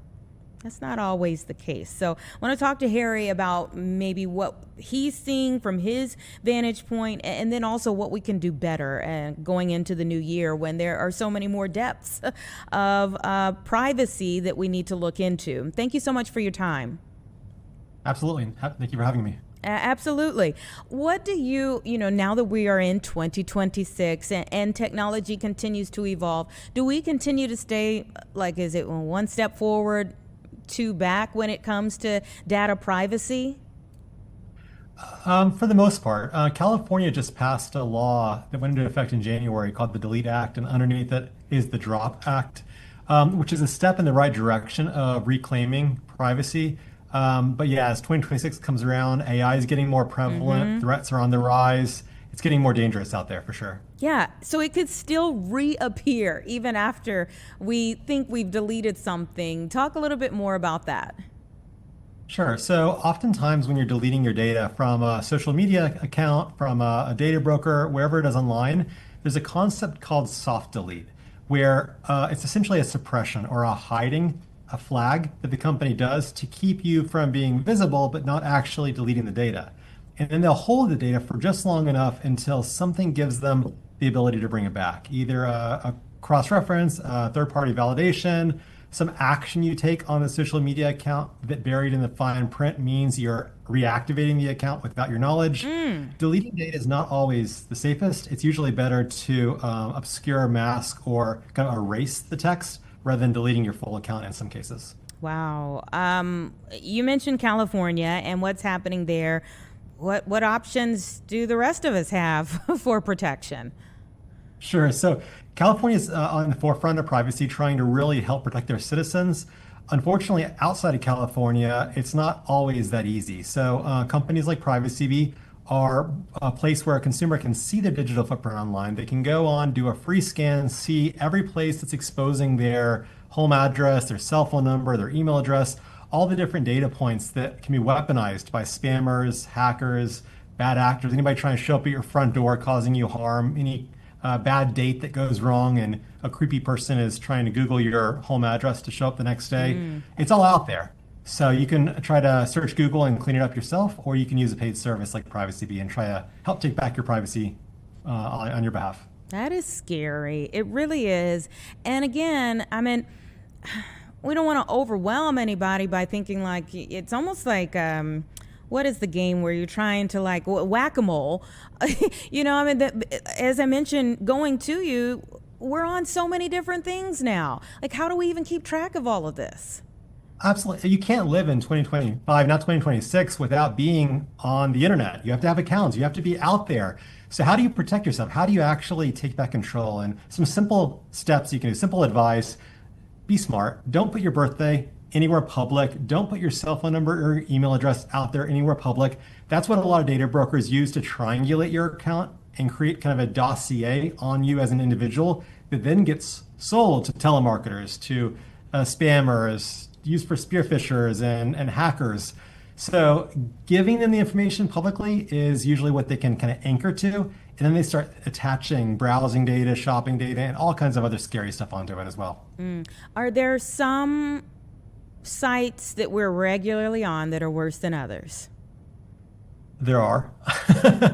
But nowadays, it doesn't matter as much the specific site. They all oftentimes use shared vendors. There's certain companies, Google's ubiquitous online. They're everywhere. You have Facebook everywhere. Even if you are trying to avoid Facebook because you disagree with their privacy practices, maybe you delete your Facebook account or shut it down. You then go to an e-commerce website later on. That e-commerce website uses the Facebook like button, or they use Facebook or Meta ads to send traffic to their store. Well, Facebook sees you on that e-commerce store, even though you personally don't have an account with them anymore. And they can track you through cookies or IPs or all kinds of other mediums. So it's really difficult to truly stay off the grid if you use the internet these days, which, let's be frank, we all do. Oh my goodness. I mean, there's so much to this. How much, when we say privacy concern, a lot of people, you hear like dark web come up or things like that. Like, how dangerous is this? It's dangerous, and it's only getting worse. And I don't want to fearmonger, but the reality is every day you hear about a new data breach, and every day you hear about a new scam where somebody's using AI to synthesize the voice and call you claiming to be a kidnapper who's taken your child and demanding money. These scams are becoming more and more prominent because AI makes it easier for the bad guys to weaponize it. You hear about ChatGPT and Claude and Anthropic and all these really positive, good use cases, helping business, helping you find recipes. But what you don't realize is that same technology can be used for evil if it's put in the hands of somebody who has malintent. So if your information's out there on the internet, if you're in data brokers, if you're exposed in Google and people search sites, that data can eventually get into the hands of somebody who uses this AI for nefarious purposes and could turn it against you. So taking care of your digital hygiene has never been more important than it is as we go into 2026. When you say digital hygiene, what are some things, like, let's say do you think the things that you mentioned earlier, are those things that we need to do like every 3 months, every 6 months? Like, what is the hygiene schedule for us?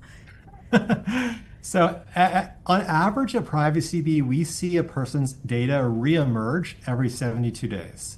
That means somebody comes in, they scan, we do the removal and get them off the internet, get them cleaned up. On average, 72 days later, each site we remove from pops back up again. They find it through a public source. They buy it from a partner or some other vendor or data broker downstream.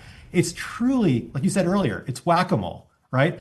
And until we have national privacy legislation that really protects our citizens outside of California or even within California, I don't think the Delete Act is perfect.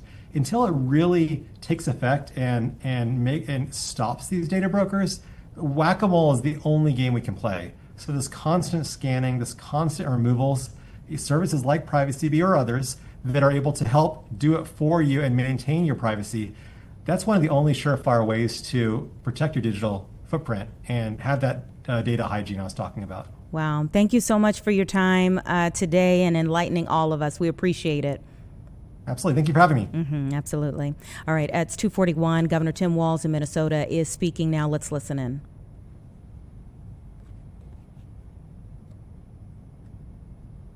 People in this state are on our side. To Americans, I ask you this. Please stand with Minneapolis. To Minnesotans, know that our administration is going to stop at nothing to seek accountability and justice.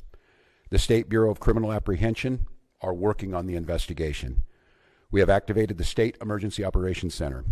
State Patrol and Minnesota National Guard leadership is connected with the Minneapolis Police Department, the St. Paul Police Department, Hennepin County Sheriff's Office, the DNR, and Minnesota's Homeland Security and Emergency Management. We have activated dozens of members of the State Patrol's mobile response team. And from here on, I have a very simple message. We do not need any further help from the federal government. To Donald Trump and Kristi Noem, you've done enough.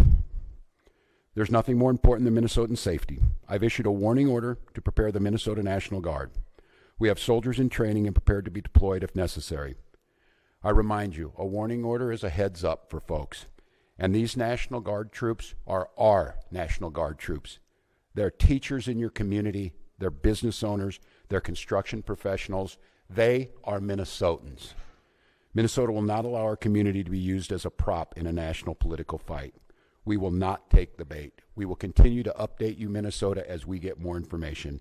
Now I'd like to turn it over to Commissioner Bob Jacobson of the Minnesota Department of Public Safety.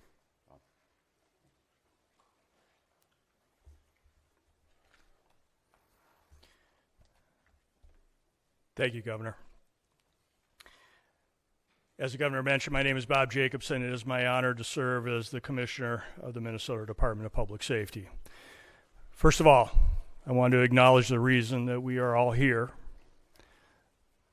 The loss of life is not anything anyone would ever want. We fully expect that the community will want to peacefully demonstrate their anger or frustration. Minnesota residents and visitors have the right to peacefully demonstrate. We recognize that demonstrations are often driven by strong emotions, beliefs, and certainly a desire to be heard. Our role is to help ensure everyone can express themselves without anyone getting hurt. The Minnesota Department of Public Safety's role through the Minnesota State Patrol is to ensure safety, protect constitutional rights, keep roads accessible, and above all, to prevent harm. Our top priority is public safety. Our focus is keeping demonstrators, community members, drivers, and law enforcement safe, especially during moments of heightened tension or uncertainty. Demonstrations must remain safe and lawful, particularly around roadways. We will join with our partners to support safety while respecting the right to protest. With that in mind, I'd like to share a few safe and lawful ways to demonstrate. Minnesotans can safely and legally express their views in many ways, including getting together peacefully with others in public spaces, marching or walking, not on roadways, making your voice heard through chants, speeches, and displaying signs, being present in public areas where pedestrians are allowed, gathering in designated or permitted areas, and these actions will allow people to express themselves while protecting the safety of everyone involved. Unsafe or illegal actions could result in fines or arrests. Certain behaviors create serious hazards that threaten public safety, disrupt emergency services, or put people at risk. These actions could result in fines or arrest. Demonstrating on or entering a freeway on foot, walking on highways, throwing objects, starting or setting fires, damaging property or graffiti, using illegal fireworks, displaying or using illegal weapons, reckless or dangerous driving, especially near pedestrians, and certainly assaultive, aggressive, or riotous behavior toward anyone. We all want definitive answers to what happened today. Our Bureau of Criminal Apprehension is working in conjunction with the FBI to investigate this morning's shooting. As you know, we don't comment on active investigations, but also keep in mind that this is an investigation is also in its infancy.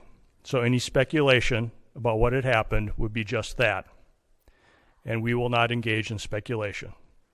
With that, I will turn it back over to the governor. Thank you. Thank you, Commissioner. We'd be glad to take any questions. Yeah, and I can let General Schaefer talk about this. It so happens it's a training weekend. We've got about 7,500 troops in training at our sites, training sites across the state. What it is, and in the National Guard, you give a warning order, which is a heads up of something could be coming. That just allows people to think about what they would need, what it would mean to mobilize, what it would mean to put them in. And I could let the General talk a little bit about this. Obviously, since the summer of 2020, we had a lot of work done on teams being ready to make sure that civil unrest, and what that means, and I think Commissioner Jacobson was very clear, and I want Minnesotans to hear this from me. The desire to get out and protest and to speak up to this administration of how wrong this is, that is a patriotic duty at this point in time, but it needs to be done safely, and I think the Commissioner simply just laid out some of those parameters. We can do that. This is the peaceful resistance that we need. Simon, you want to say a few things about what that means to have them on the ready? Yes, sir. Thank you, Governor. So for the military, Minnesota National Guard is comprised of 13,000 soldiers and airmen. We live all across and work throughout Minnesota.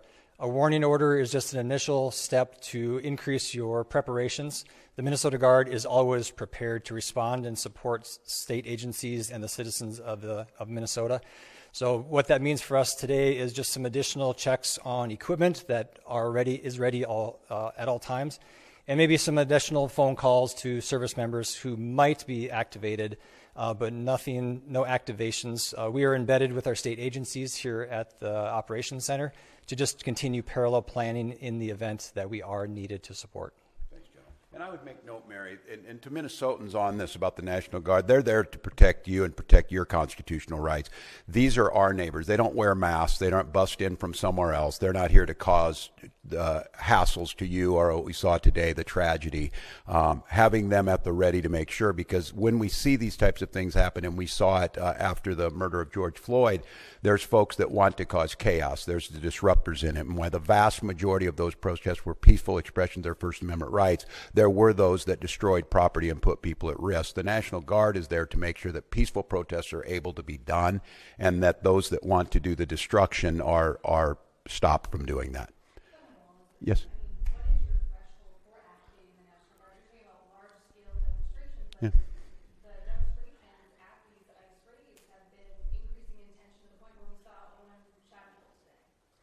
Yeah, and I think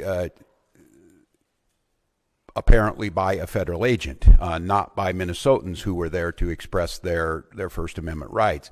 I think we've seen this to have folks ready. The gatherings that were down there today, I think this shocked everyone. People showed up as they should. There's people putting flowers down on a memorial. There's people expressing their anger. It's just as these situations develop, we decide when we need to move these people out. And I think the local reporters know well on this.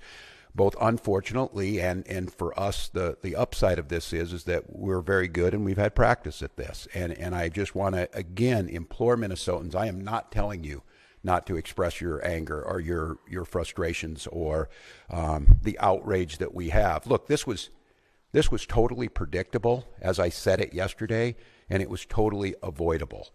And I just want to remind you, too, that local law enforcement, we get no coordination. They don't tell us they're coming. They don't say why they're sending the largest deployment in American history to Minneapolis. They're not making us any safer. We don't have any of that coordination. They should be talking to us when we do these things. Let us know we're going to be down here. This is going to happen. We don't have that. So when you see local law enforcement or state patrol, or if it would take the National Guard, we're there responding to the chaos they've created too, but our role is to make sure that we're protecting Minnesotans so that something like this doesn't happen. I have not. The question was, have I spoken to the individual's family? No, we do not have a definitive ID on this individual. And I look, I'm going to note to all of you, I think it's really important, and the professionals do this, and they train me to do this. This is an open investigation. You need to be very careful about it. I know that many of you, myself included, have seen a very difficult video to watch, one where there's a family member watched their family member be shot and killed in front of them. It's beyond me that apparently from the federal government, from the Homeland Security Director herself, has already determined who this person was, what their motive was, and they hadn't even been taken out of the vehicle. We're not living in a normal world. And so, no, I have not. And I want to be very careful because I know how painful this is. I know how painful it is right now. I'm saying person and all that. This is a human being. This very well is an individual's child, a parent, and we don't know that yet. So no, I have not, but once we do, we will. So yes. Please.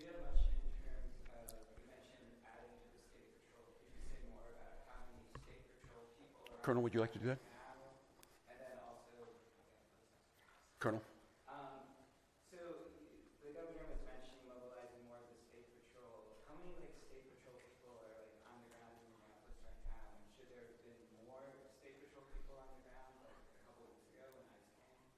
So the question was, how many state patrol troopers have been deployed to the city of Minneapolis? Right now, we don't talk typical numbers because that is considered security information.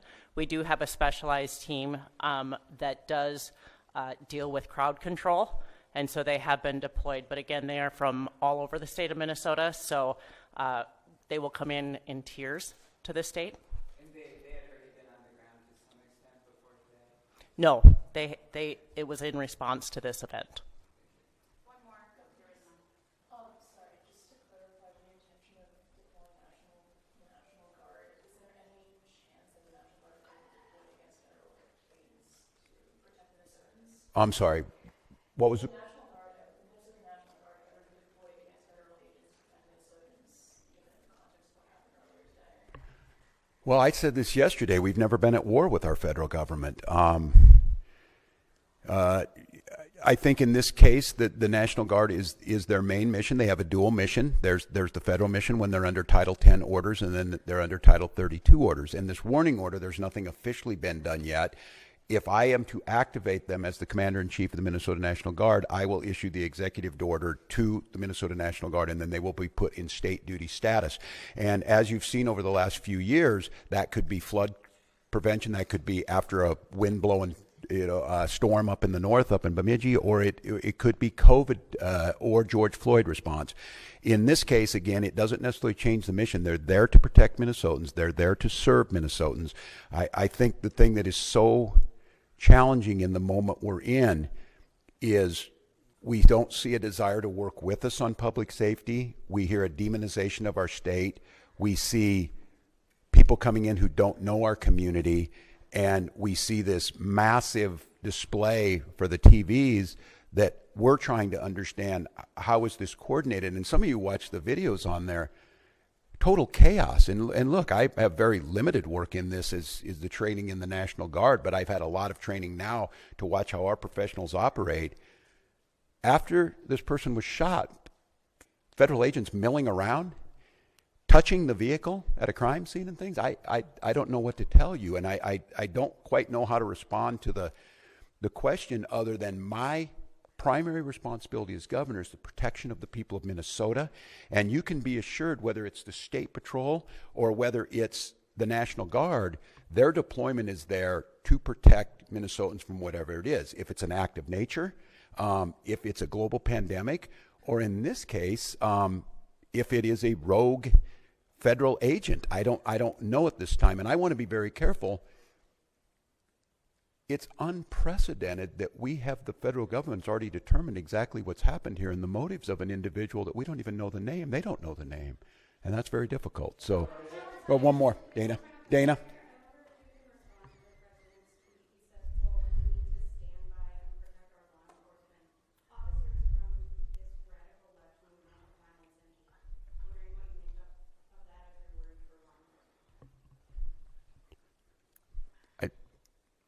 Look, and I understand the uniqueness of this moment in this week, following this week, seeing what's happening in the backdrop of a show hearing in D.C. My job is to govern, and my job is to see what the facts are. This happened a couple of hours ago, and we're already pitting American against American. All of you saw a video in your eyes. We have a chaotic situation caused by the largest deployment in American history of federal agents into a community with no communication to locals. We had a chaotic situation where an individual is in their car, shot and killed. And so, look, I want to be very cautious here because Donald Trump will make this about me. He will make this about politics. This is about public safety, and this is about normalcy. To Americans who are watching this, if you're in Portland or you're in LA or you're in Chicago or you're wherever they're coming next, stand with us. Stand with us against this. This was so preventable, so unnecessary, and I don't know. I hope. Maybe we're at the McCarthy moment. Do you have no decency? Do you have no decency? We have someone dead in their car for no reason whatsoever. And I don't want to be right about this, but I said if they do this, they're going to create a chaotic situation where someone innocent's going to get killed. And they did it. And now we hear more political rhetoric. Enough is enough. And so to Minnesotans, don't take the bait. Do not take the bait. Do not allow them to deploy federal troops into here. Do not allow them to invoke the Insurrection Act. Do not allow them to declare martial law. Do not allow them to lie about the security and the decency of this state. And let's let this investigation play itself out. Let's make sure we protect our neighbors. I encourage you to use your First Amendment rights and all of your constitutional rights, but do so in a peaceful manner. We'll gather back with you as soon as we gather more information that needs to be put out. But again, stay safe, Minnesotans, and we'll be back with you.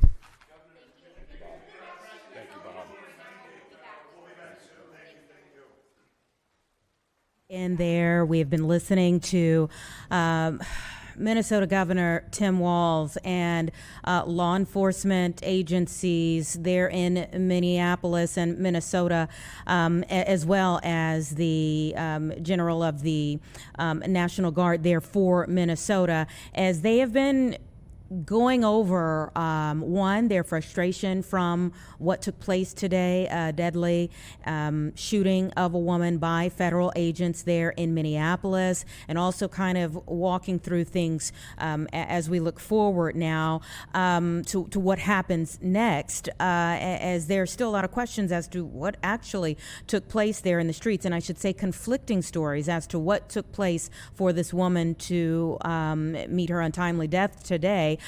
So one of the things that Governor Walz said was to stand with Minneapolis. He is asking people across the country right now to stand with Minneapolis during this very tense time, a time of a lot of questions, as I said, and he specifically called out Chicago. You know, when he was speaking there, it harkens back to a few things. There are a few things that kind of rise to the occasion here of memory. And of course, he called out Chicago, being that Chicago had our own situation that was fairly similar, although we're still waiting on details of what took place today. But it was September in Franklin Park when a Mexican immigrant was shot and killed by an Immigration and Customs enforcement officer, left the community shaken here in the Chicago area. So he specifically called out Chicago to remember things like this when we see what's taken place there today. He talked about an unprecedented, largest deployment in American history of federal agents there in Minneapolis just a couple of days ago, about 2,000 agents who descended upon that area here. And he said they did not coordinate, as we talked about here in Chicago several months ago, with local law enforcement or with state government there. He says that right now they are seeking accountability and justice. There's still no information in terms of who the woman was who was killed there in Minneapolis today, but he says he has activated the full mobile response team, and he called that out from state authorities in terms of the state police, or again, the National Guard, the local police as well. He said that they do not need the help from the federal government. In his words, he said, you've done enough. They have a developing situation there. So there are many things that they are looking at. One, again, the accountability and justice for the situation that took place this morning, but also the crowds that have been building throughout the day, the crowds that started marching through the streets. And so he's done a warning order for the National Guard troops. He wanted to make it clear. He's talking about Minnesota National Guard, again, going back into discussions from other states, including Illinois, of the different orders that can take place, whether it's coming from the federal government, when there's an insurrection that is deemed for a particular area, or whether it's coming from the governor, who essentially is the commander-in-chief of the National Guard of that state here. So he's done a warrant order, which puts them, the soldiers in training, ready to be deployed there. And he said it just so happens that there are about 7,500 of their 13,000 National Guard troops in Minneapolis, or excuse me, in Minnesota, that are now on a warning order here. He also says they don't want to be a prop in a national fight. There's been a lot going on in Minnesota, a lot going on in Minneapolis over the last several weeks and days. Obviously, you're hearing from a governor who just stepped out of the race for re-election on Monday. So the state, the city has been through a lot just in the last several days here. He's urging peaceful demonstrations, even though there are strong emotions right now. And again, the things that come to mind, the things that pop up in your memory, not just what happened here in Chicago, again, with a man losing his life at the beginning of Operation Midway Blitz in Franklin Park, but really think about where all of this is happening right now, today. People marching through the streets of Minneapolis. This incident that happened this morning was 4 blocks away. I looked it up. 4 blocks away from where George Floyd was murdered by Minneapolis police, former officer Derek Chauvin. So when you talk about people marching through the streets in Minneapolis, the governor giving a warrant order to the National Guard harkens back to the summer of 2020, as he mentioned there in his statements there.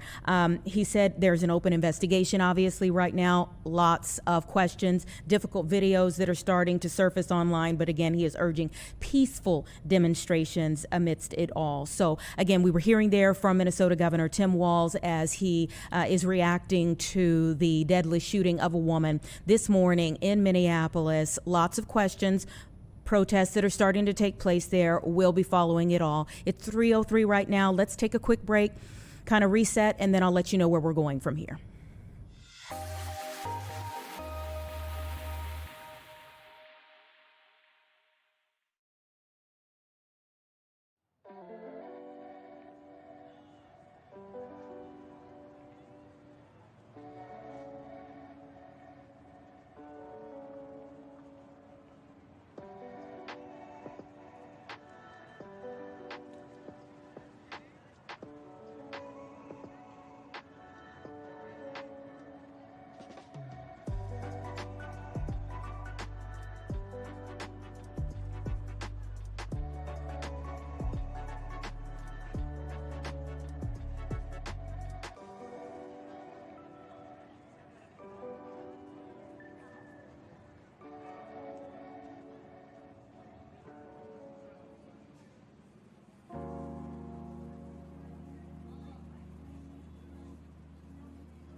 Hey, it's 3:05 right now. Before we went to break, we were talking, kind of giving a breakdown of what the Minnesota Governor Tim Walz said in his press conference following the deadly shooting of a woman in Minneapolis today by federal agents. And just as we went to break here, I did receive information that here in our area, here in Chicago, in Little Village and in Evanston, there are now protests planned for this evening here as a result of what's taken place in Minneapolis.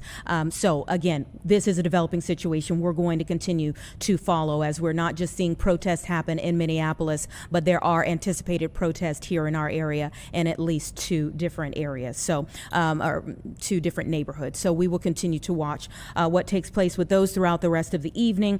Do want to get to one of our planned conversations. I'll tell you that this is a difficult one here, and I've been kind of saying today we have some difficult stories that we have to wade through, and we also have some that give us reason to just kind of take a woosah and smile again. This just isn't one of them here. We have a disturbing child sexploitation lawsuit now against Roblox Corporation that's been filed. It's in California, filed in California, but it's on behalf of a Cook County father and his 9-year-old son, alleging here that essentially the corporation is accountable for creating a breeding ground of sorts for predators and enabling the sexual exploitation of minors. Let's go ahead and bring in attorney Sarah Beller of the Dolman Law Group to talk a little bit more about this lawsuit and where things go from here with this. Thank you so much for your time. Hi, good afternoon. Thank you for having me. Tell me when you were made, when you were notified about this particular situation, and why was it filed in California? We were notified of this situation, of this particular incident, the end of last year, around the fall of 2025, and It came to us obviously through the child's father. The case has been filed in Northern California because that's where Roblox is based. They're actually based out of San Mateo. And tell us a little bit about your understanding of Roblox before this lawsuit. My understanding of Roblox has really always been, the same since I became aware of what Roblox is and what it provides. And what it provides is a really powerful tool, unfortunately, to predators and pedophiles. It does that by allowing these predators to come onto the Roblox platform, which is a multiverse, gaming platform. They're allowed to come on this platform and pretend to be little kids, young children, and in doing so, they're allowed to develop trust with our children under this cloak of anonymity that the Roblox platform provides. Yeah, so most people just know it as a gaming platform, but more and more we're starting to hear, some concerns that are coming to the forefront. Tell me a little bit more about this particular suit. What are the allegations? In this particular suit, it involves a 9-year-old little boy, and in the summer of 2025, he unfortunately encountered an adult predator who was posing as a child on the Roblox gaming platform in one of the different games on Roblox. And this predator, while posing as, a child his own age, groomed and manipulated the young boy through the platform. And after procuring the young boy's trust, he manipulated the little boy into sending sexually explicit images of himself.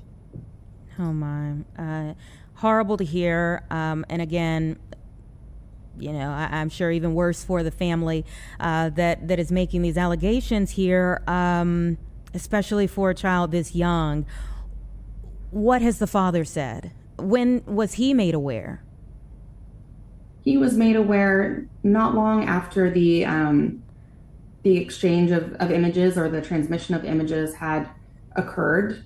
And he noticed so because the little boy, his son's, behavior and demeanor really changed. It really seemed to, be changing, and he wasn't the same little boy that his father knew him to be. So that caused his father to, parental instincts to go through his Roblox account and the boy's phone, and he, encountered what had been happening on Roblox. I can't even imagine what went through his mind. And, obviously they have come to you now to try to get some type of justice in this situation. What exactly are they looking for?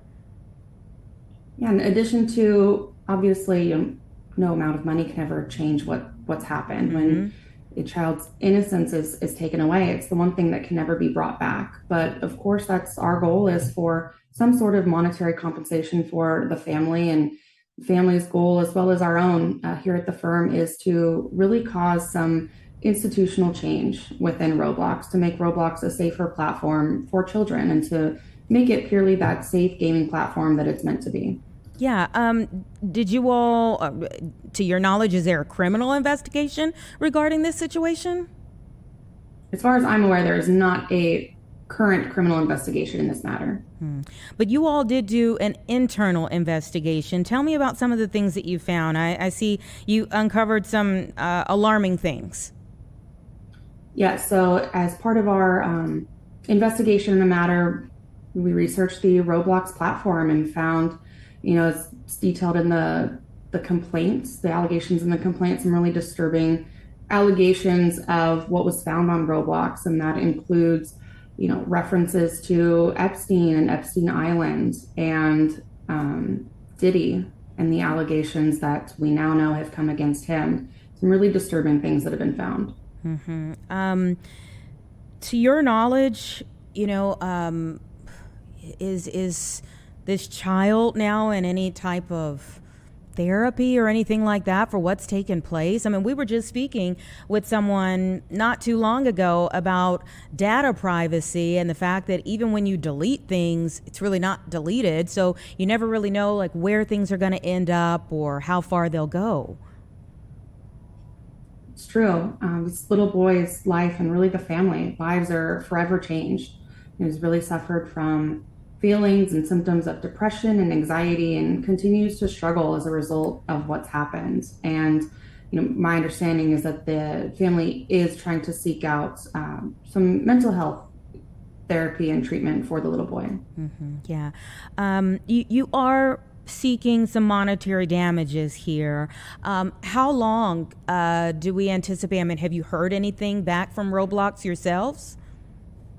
Not in reference to this particular case. It's not uncommon since this case was just filed earlier this morning. So we've not heard anything in particular yet. How long do you anticipate this playing out? Once a lawsuit of this nature is filed, how long could it take for the family to get any type of accountability? It really depends on the case and how litigation proceeds. There are a number of other, unfortunately, very similar matters filed against Roblox. Those matters have been coordinated together in what's called a multi-district litigation. So it really just depends overall on the track of litigation. So speaking, we knew that we were going to be speaking with you today, and obviously these are very, very serious allegations. So we reached out to Roblox. I want to read a bit of their statement back to us here. One, in fairness, because there hasn't been any type of verdict or conviction yet. So let me get through a bit of what their spokesperson said, and I would love your thoughts on the opposite end of it.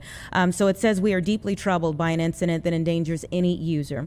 Roblox aims to build a platform that sets the bar for safety online, and we prioritize the safety of our community. This is why our policies are purposely stricter than those found on many other platforms. We limit chat for younger users, don't allow user-to-user image sharing, and have filters designed to block the sharing of personal information. We also understand that no system is perfect, and that this is why we are constantly working to further improve our safety tools and platform restrictions to ensure parents can trust us to help keep their children safe online. We also understand this is an industry-wide issue, and we are working to develop industry-wide standards and solutions. For instance, Roblox is implementing an industry-leading policy to help prevent older users from communicating with children by requiring a sophisticated facial age estimation process for all Roblox users who access our communication features. We partner with law enforcement and leading child safety and mental health organizations worldwide to combat the sexual exploitation of children, and are founding member of the Tech Coalition's Lantern Project and the nonprofit Robust Open Online Safety Tools."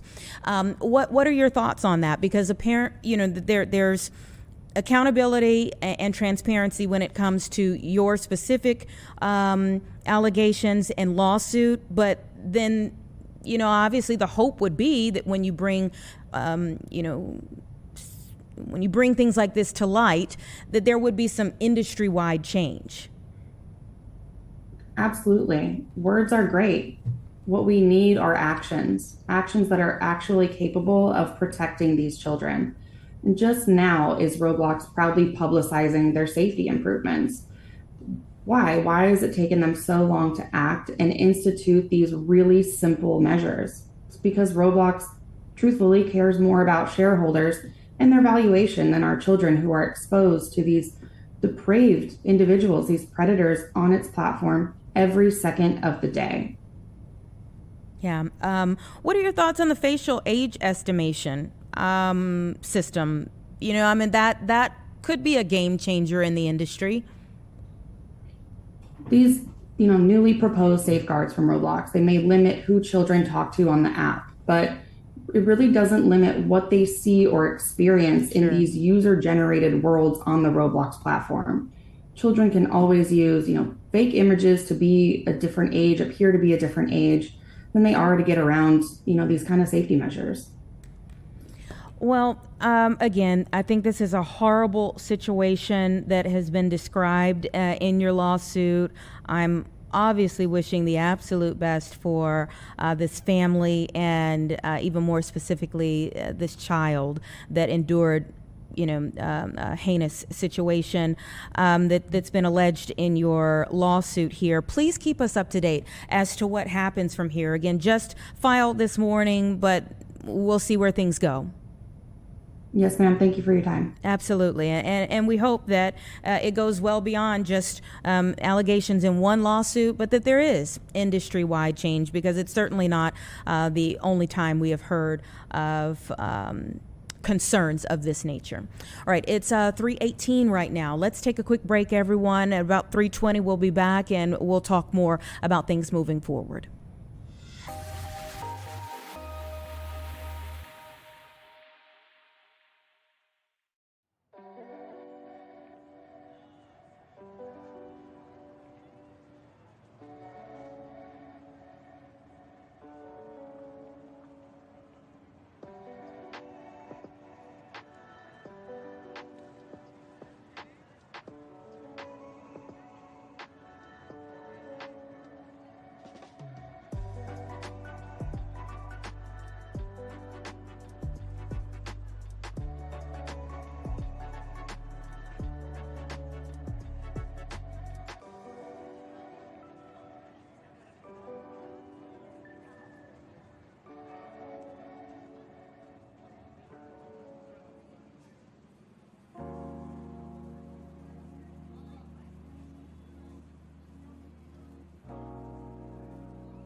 Hey, welcome back, everyone. It's 3:20 right now. We're getting ready to move on with our conversations here that we had planned, but we are continuing to follow that developing situation in Minnesota. I want to let you know that the President Trump, has just put a post up about what took place today. Again, that deadly ICE-involved shooting there in Minneapolis. The president defending the actions of the ICE officer who shot and killed the woman this morning in South Minneapolis. And he says in his post that he's just viewed the video of the shooting. He claims that the woman involved was a professional agitator, his words, and in his words, violently, willfully, and viciously ran over the ICE officer who seems to have shot her in self-defense, again, according to the president. The president says it's hard to believe the agent is alive, adding that he's recovering at the hospital right now, and he says that the situation is being studied in its entirety, but the reason these incidents are happening, this is according to the president,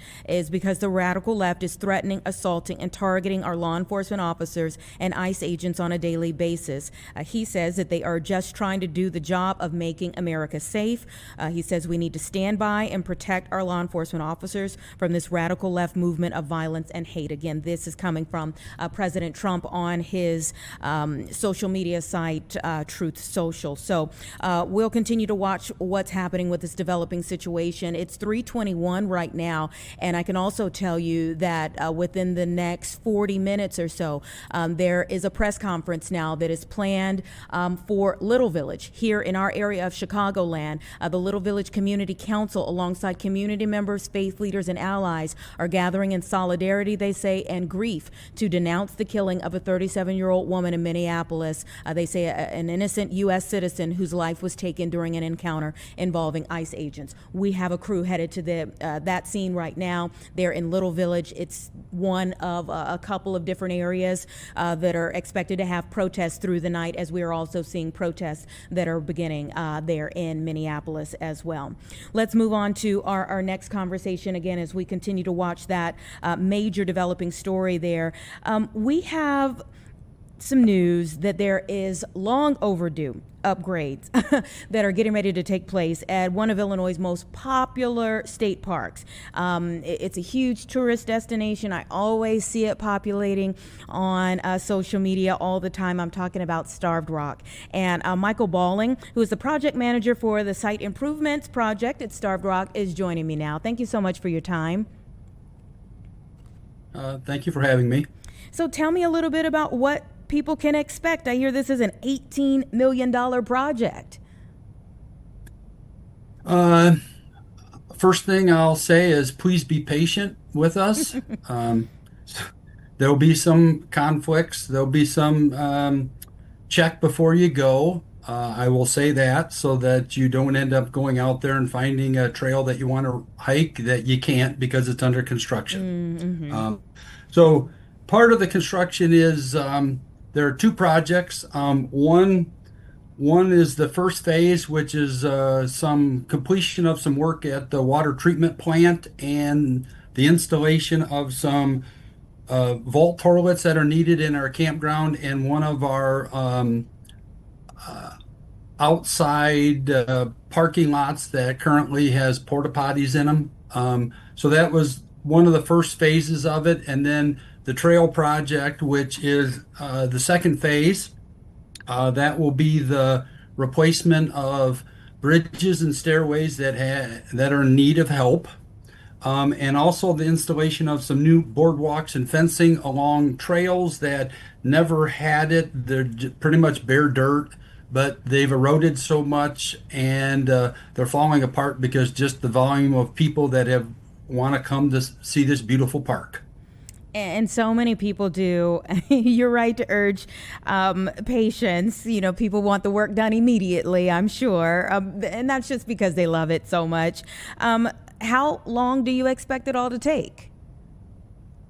Contractor will start in February to remove some trees. Most likely, you'll see construction of some of the trails or closures of some of the trails in the middle of March, and it will definitely go through the whole year. It's been 3 decades, I'm seeing, since there's been some major improvements to the park. Why so long? Funding.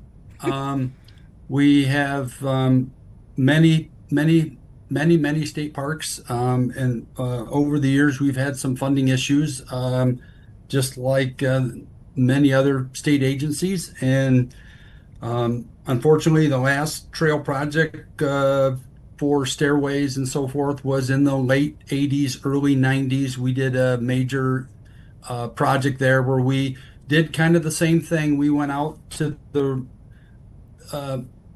most of this is very rural, so that you can't get equipment to. So in that age, back in the 90s, we had to helicopter lumber into certain areas. Contractor is planning on doing some of that on this project. They're going to boat some in along the river and get it to the shoreline so they can walk it in. And there are certain bridges that are to be made in a factory somewhere and shipped on a truck, but then they're so large in pieces that the helicopter can only hold so much, so they'll be staged as they're flown in and supported, and then another piece flown in and they're connected so that they can be built in place. You know, I can't wait to see what it will one day be. But let's just talk about why it is one of the top tourist destinations outside of Chicago for the state of Illinois. Why? Well, so there's 13 miles of trail, which is an extensive amount in the park. There are over 16 canyons that are there throughout the park. 9 of them have waterfalls unfortunately, when water is running. If you come upon a time in a dry year, later in the year, you may not see it. But the views are spectacular in the canyons. Currently, there's ice falls that, like in the wintertime, when it rains and it comes down, it freezes up and you'll literally get ice falls. They're developing currently, and the best time of the year is like now in January and February to come out and see that. But then the trails are a little slick, and if it's rain or snow, then be prepared to come with hiking poles or cleats for your feet so that you're not sliding and falling on the trails. How do you balance like making the improvements, but also keeping it natural out there? So through our whole process, we did an assessment during the design, got with our biologists to make sure that we weren't interfering with the plants as much as possible, not trying to introduce any new seed from outside equipment, outside people, bringing just on your shoes or whatever. It just happens that you try to bring seed.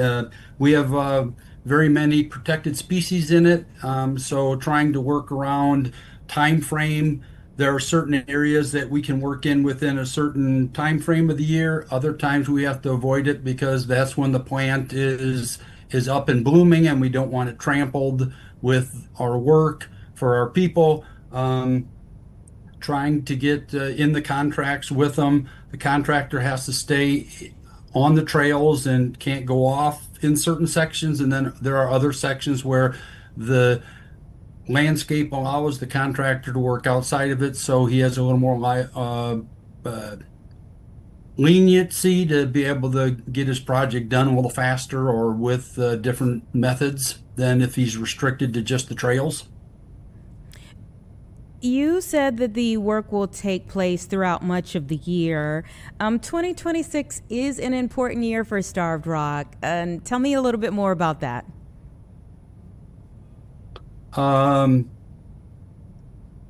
Not sure. I'm seeing I'm not it's sure I'm following. marking its 115th anniversary this year. Oh, okay. Yeah. Well, it kind of lucked out, I would say.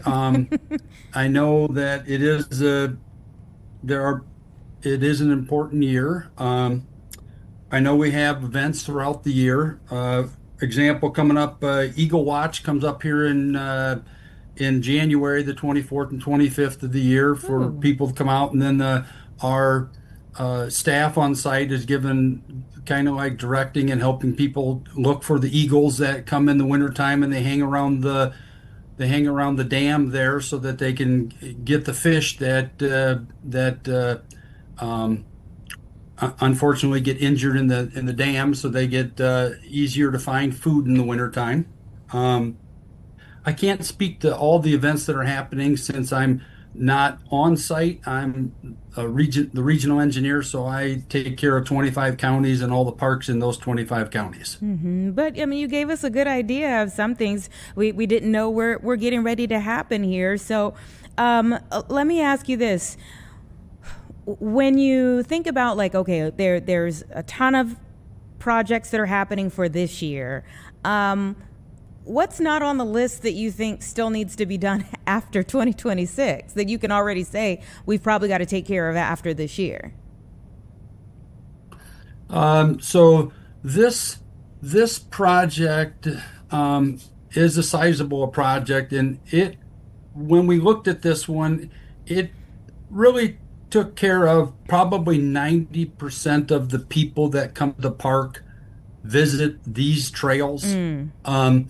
There is a trail, the Upper Bluff Trail is another trail that there wasn't enough funding to be able to do that trail. There are some structures on the St. Louis part of the canyon, which is to the west. There are some trails there that need some assistance. Unfortunately, in the early 2000s, we had a budget freeze like many state agencies with the economy, and when you don't put money back into stuff, the repair of it becomes more expensive down the road, and you can afford less to fix every time. And so there are many things that need to be fixed in many of our state parks, unfortunately. Yeah.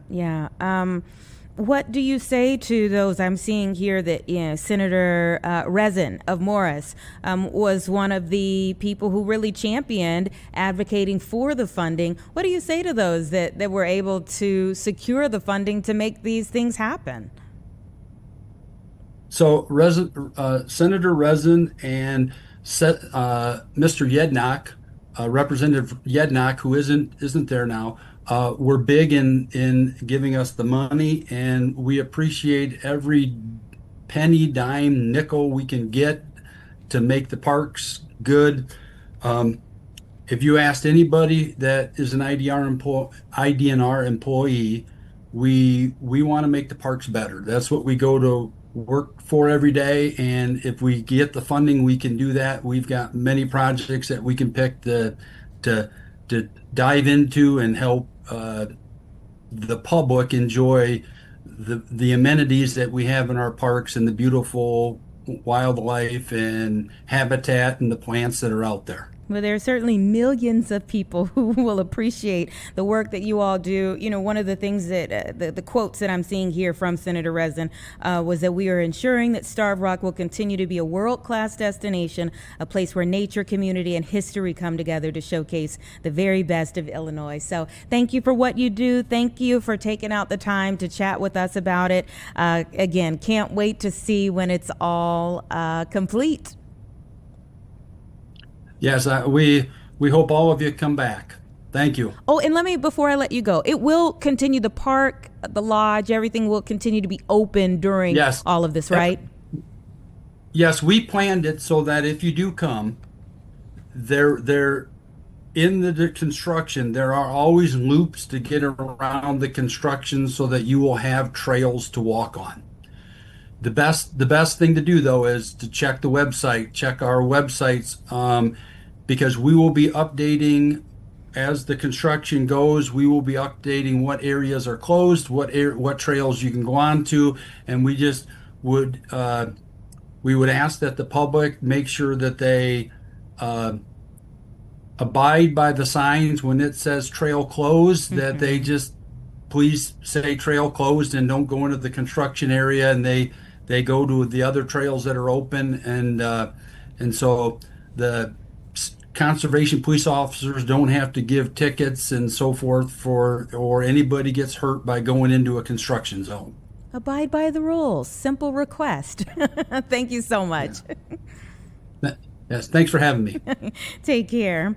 And again, just to reiterate, when he was speaking about the annual Eagle Watch weekend, that's January 24th and 25th, when people have the opportunity to catch the bald eagles, taking up residence in the area during the winter months. Sounds like an amazing experience. Can't wait until they get all of this work done so that it's just even better for future generations. But for those of us who can catch it at the end of 2026 into 2027, my, what it will be.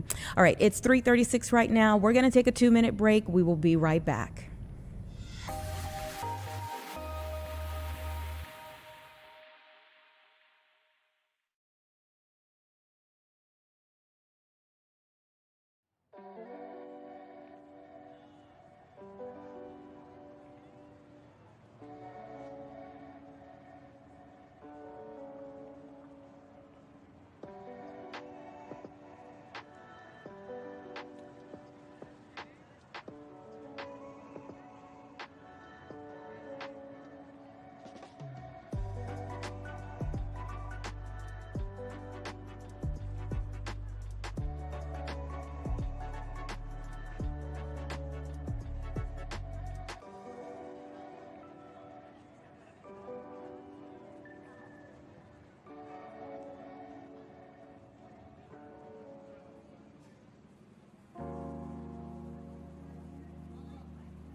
All right, everybody, we're back at 3:38 right now. I want to take a look at how the stock market is kind of ending the day here. Over the last few days, things have been in the green. It's been great. There have been record highs, and you can see we are not experiencing that today. End of the day, down 466 points for the Dow Jones here. Seeing a lot of the market pull back now, and I'm seeing that it's just kind of losing steam based on some financials, but also looking at energy sectors as well here. Crude oil prices dropping on the heels of President Trump's announcements about getting oil from Venezuela, the 50 million barrels that he says will be coming to the U.S., but just really having a tough day for the stock market today. So oil prices have lost their steam, and now we're seeing the stock market kind of follow behind here again, closing the day down 466 points. So we'll continue to watch things as the week goes on. Hopefully we get back in the green, but not liking what we see so far today. Plenty of time for things to turn around before the week ends. It's 3:39 though, and Tia Ewing is here to tell us about this ongoing story that but so many people in Chicago have been watching. And today there was another hearing for Quadasia Johnson. Yes. So let's start off with this. So we found out just going through this case, someone had posted to me on Facebook saying there are additional charges. So we wanted to look and see, was that indeed true? And we found out that on December 30th that there was an indictment that came back for 5 additional charges for Quadasia, obviously murder still being the highest charge. But when we looked at what was filed just 2 days ago, so filed on Monday by her attorney, we're actually learning a whole lot more. We're learning more about the case. We're learning more about her.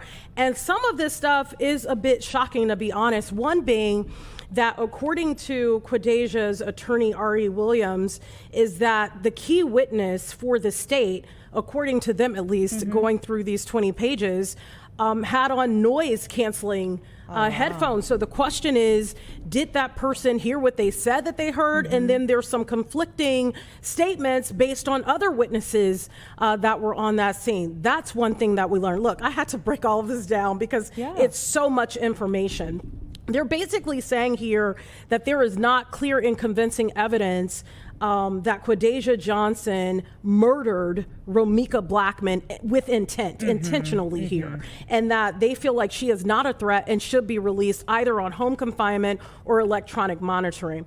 Also very interesting detail that came out of this was seeing that there is no video that shows the full picture of this killing. And there were a lot of people out there. There were a lot of people out there. There's cameras out there. We know there was a CTA bus that caught something, but apparently no actual video of this entire, killing. Again, her attorney is really saying, look, this was an act of self-defense. This is why. Saying that Romika had threatened Johnson. No, they had not seen each other before, but that she had made threats to her through family, including calling her grandmother and saying that she was going to kill her. So there's a lot of things that have come out of this, including that order of protection. Remember, we saw on our end that it was not served. According to them, they're saying that the order was actually granted on July of 2025, months before the shooting. And the victim was served and aware of that order. So there's a lot of things that have come out of this that I don't think we really had a clear picture of. At least we're hearing the other side. The other side. And I think it's important, to show the other side, because as of right now, we did request an interview with Quadasia Holly Johnson. We submitted that back in December of last year, and we never heard anything back. I actually did call up the attorney today just to see, was there an opportunity for that to happen?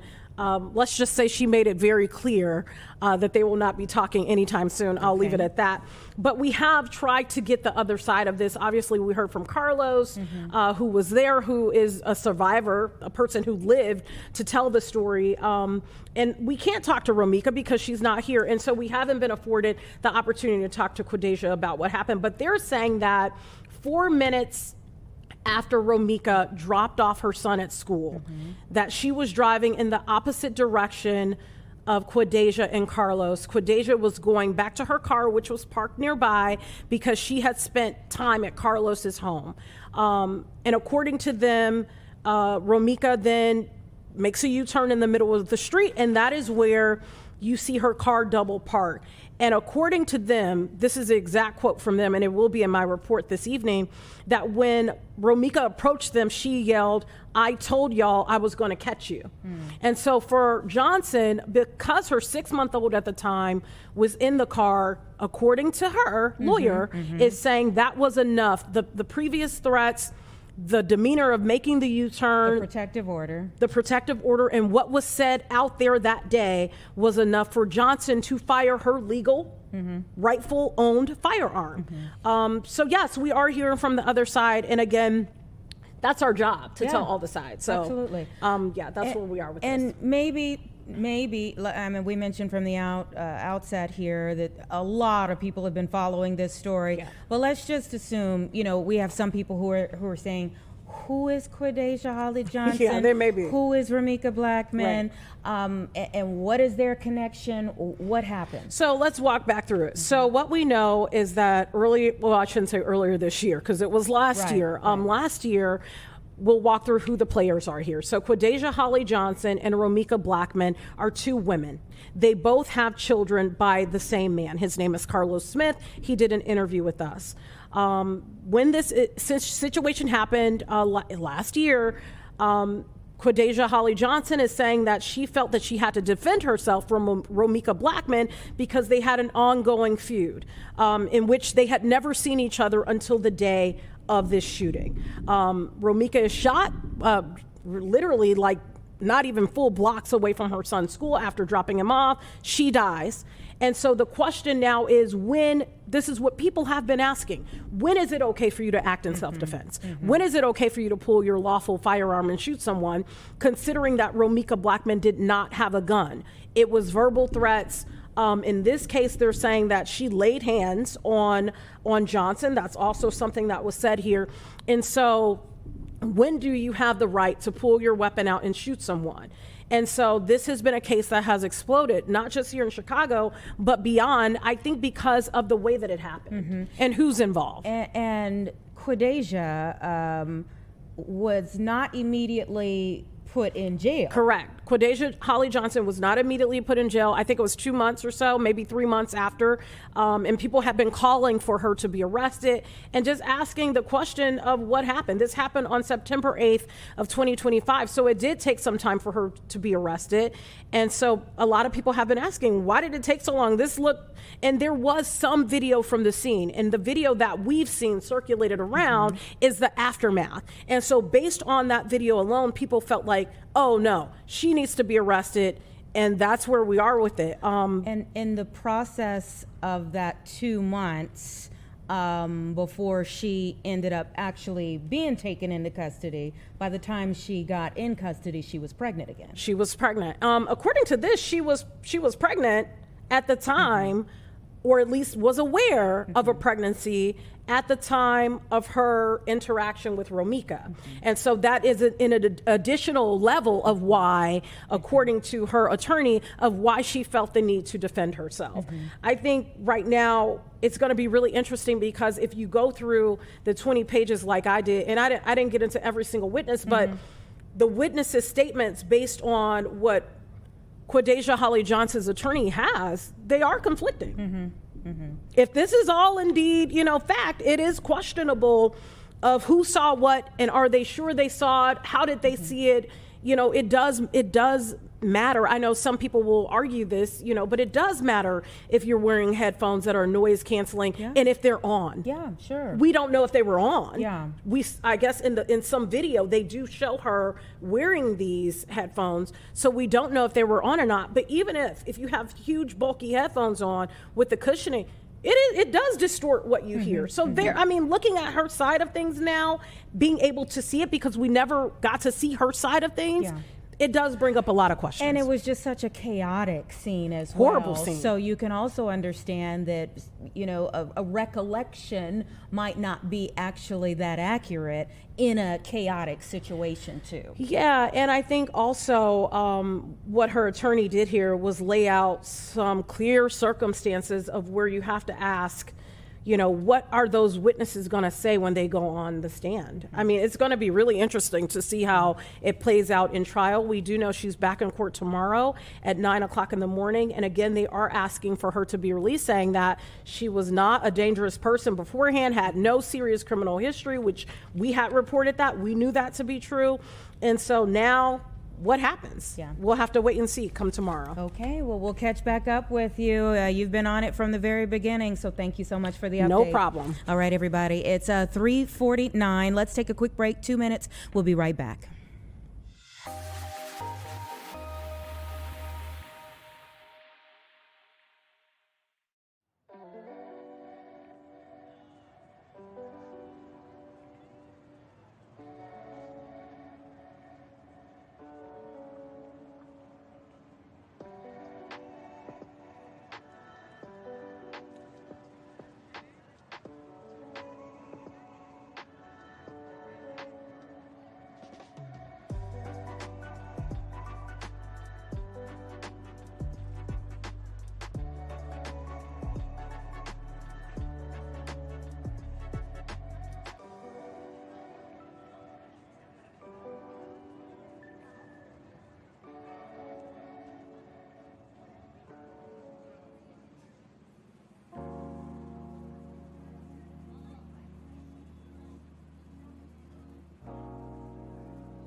The week has been full of excitement as we get ready for another Bears-Packers matchup on Saturday. You can watch it on Fox Chicago. Kickoff, it has been moved to 7:10. It was 7:05, but it's been moved to 7:10. You can watch it right on Fox Chicago. But before we even get to kickoff, okay, there is going to be a Coach Ben Johnson look-alike contest. It's going to be at the Wintrust Sports Complex in Bedford Park. I am so excited to talk to Adam Colopy, who is a co-business officer, ambassador for the Village of Bedford Park. Thank you so much for your time. Anita, thank you very much for the invitation to join today. Happy to be a part of this, and awesome. Very excited about what we have planned tomorrow. Tell me about how it will unfold tomorrow. Yeah, so 5 o'clock to 8 o'clock. Would encourage everyone to come early. Plenty of free parking at the Wintrust Sports Complex. Upon registration, all contestants will be given a number. Those that would like to participate, we're going to have free complimentary pizza from Moretti's in Bedford Park. complimentary soft drinks, lemonade, water as well. There'll be a cash bar. There'll be a DJ on site. Anita will have raffle prizes just about every 30 minutes, if not more frequent. So encourage guests, again, to arrive early. We'll introduce the judges probably right around 6 o'clock or so. And then we'll have the contestants have their opportunity to strut their stuff in a family-friendly way in front of the judges and showcase their best costume, their best Coach Johnson lookalike, with the chance to impress the judges, looking for extreme creativity, energy, passion, crowd reaction. I think it's going to be a fantastic event. Again, very family-friendly, open to all ages. Everyone's encouraged to join. And then once everyone does have a chance to showcase their look to the judges, the judges will identify 3 contestants in no particular order for the good, better, best opportunities. And they will be given one last opportunity to get the crowd fired up to impress the judges. And then the judges will make a tough decision. We're anticipating it'll be a nice event with a lot of people.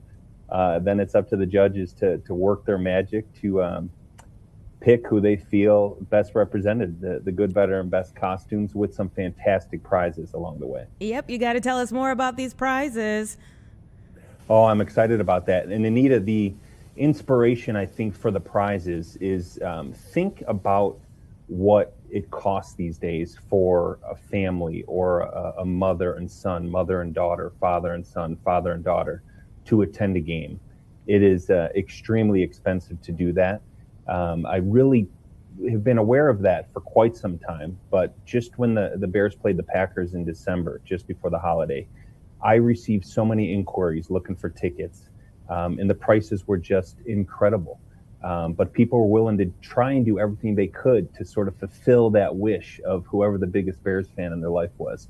And so what we thought there was, let's try and make this a reality, this dream a reality, to attend a playoff game, and for only the 3rd time ever, the Bears are meeting the Packers in the playoffs. And so we'll start with the good, which will be 3rd place. That'll be a $300 Visa gift card.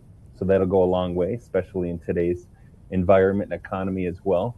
The better, which will be 2nd place, will receive a $500 Visa gift card, as well as free pizza for a year from Moretti's, who again is one of our great partners here in Bedford Park. And then the person that is chosen to have the best costume will receive a $1,000 Visa gift card, which is going to be fantastic. They could put that towards postseason tickets if they'd like to attend the game on Saturday. We'll also have round-trip luxury transportation within 60 miles of Soldier Field, provided by OML Worldwide Transportation. That'll be great. And then free car washes for a year. That prize alone is valued at $600 just for the car washes from Gas and Wash, which is a great partner of ours in Bedford Park. So those are for the 3 winners, Anita. And then on site, like I said, just about every 30 minutes, if not more frequent, we have a lot of fun prizes to give away to everyone in attendance. They'll have a raffle ticket upon entry. Amazing stuff here again tomorrow from 5 to 8 p.m. in Bedford Park. I know you all are going to have an absolute blast. Thank you so much for joining me and taking a little time. What made you all do something like this? Did you already see a Ben Johnson lookalike and you said, we could do something with this? That's a very fair question, Anita. No, this sort of, I was hopeful to come up with an idea over the last 3 to 4 months. Thanks to my mother and my godparents, I've been a Bears fan forever. You could see the sign behind me, Bears Bring It Home. My former colleague, Abby Polonsky, got that for me.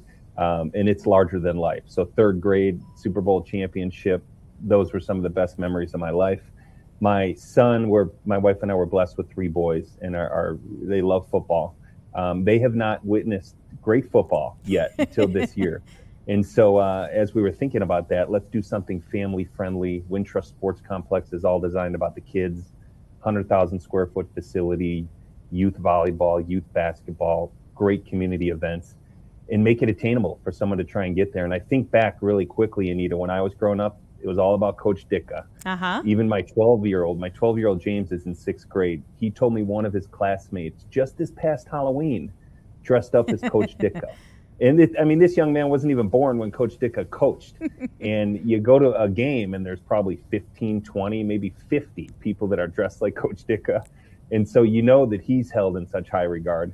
And now with Ben Johnson, one of the most highly sought after head coaches, the Bears finally got their man. And you could tell why everyone was so excited when they hired him. And hopefully we'll make a nice magical run here throughout the playoffs. Oh, we're hoping for a magical run as well. Thank you so much for your time, and I think things will be quite magical out there tomorrow at the Wintrust Sports Complex. Thank you. All right. Appreciate it, Anita. Take care. Take care. All right, everybody. Sports, this game, yes, there's a rivalry, but there are so many reasons for us all to smile as well. That look-alike contest, I'm sure, is going to be a lot of fun. Today, we've had some serious stories as well that we've had to wade through, and our biggest story of the day has been that deadly shooting that took place in Minneapolis this morning. I can tell you that there is a protest planned and a press conference planned for this area, for Little Village. That's going to be happening at 4 o'clock, so we'll be covering that. There is also a press conference now planned for 5 o'clock with Kristi Noem, the Secretary for Homeland Security. So there's a lot that's going to be happening throughout the evening as protests are still ramping up there in Minneapolis and beyond. We'll be covering it all. Stay with us on Fox Chicago. I will see you back here tomorrow for another day of Chicago Live.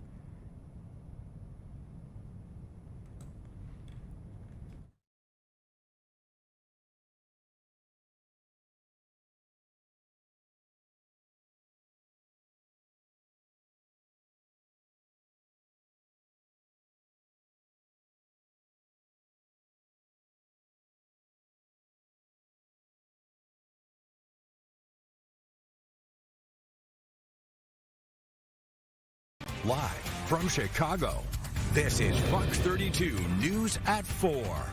Right now at 4, an ICE agent just killed a woman in Minneapolis, shot her dead. Now the Minnesota National Guard is on notice. We've got breaking details. Sex and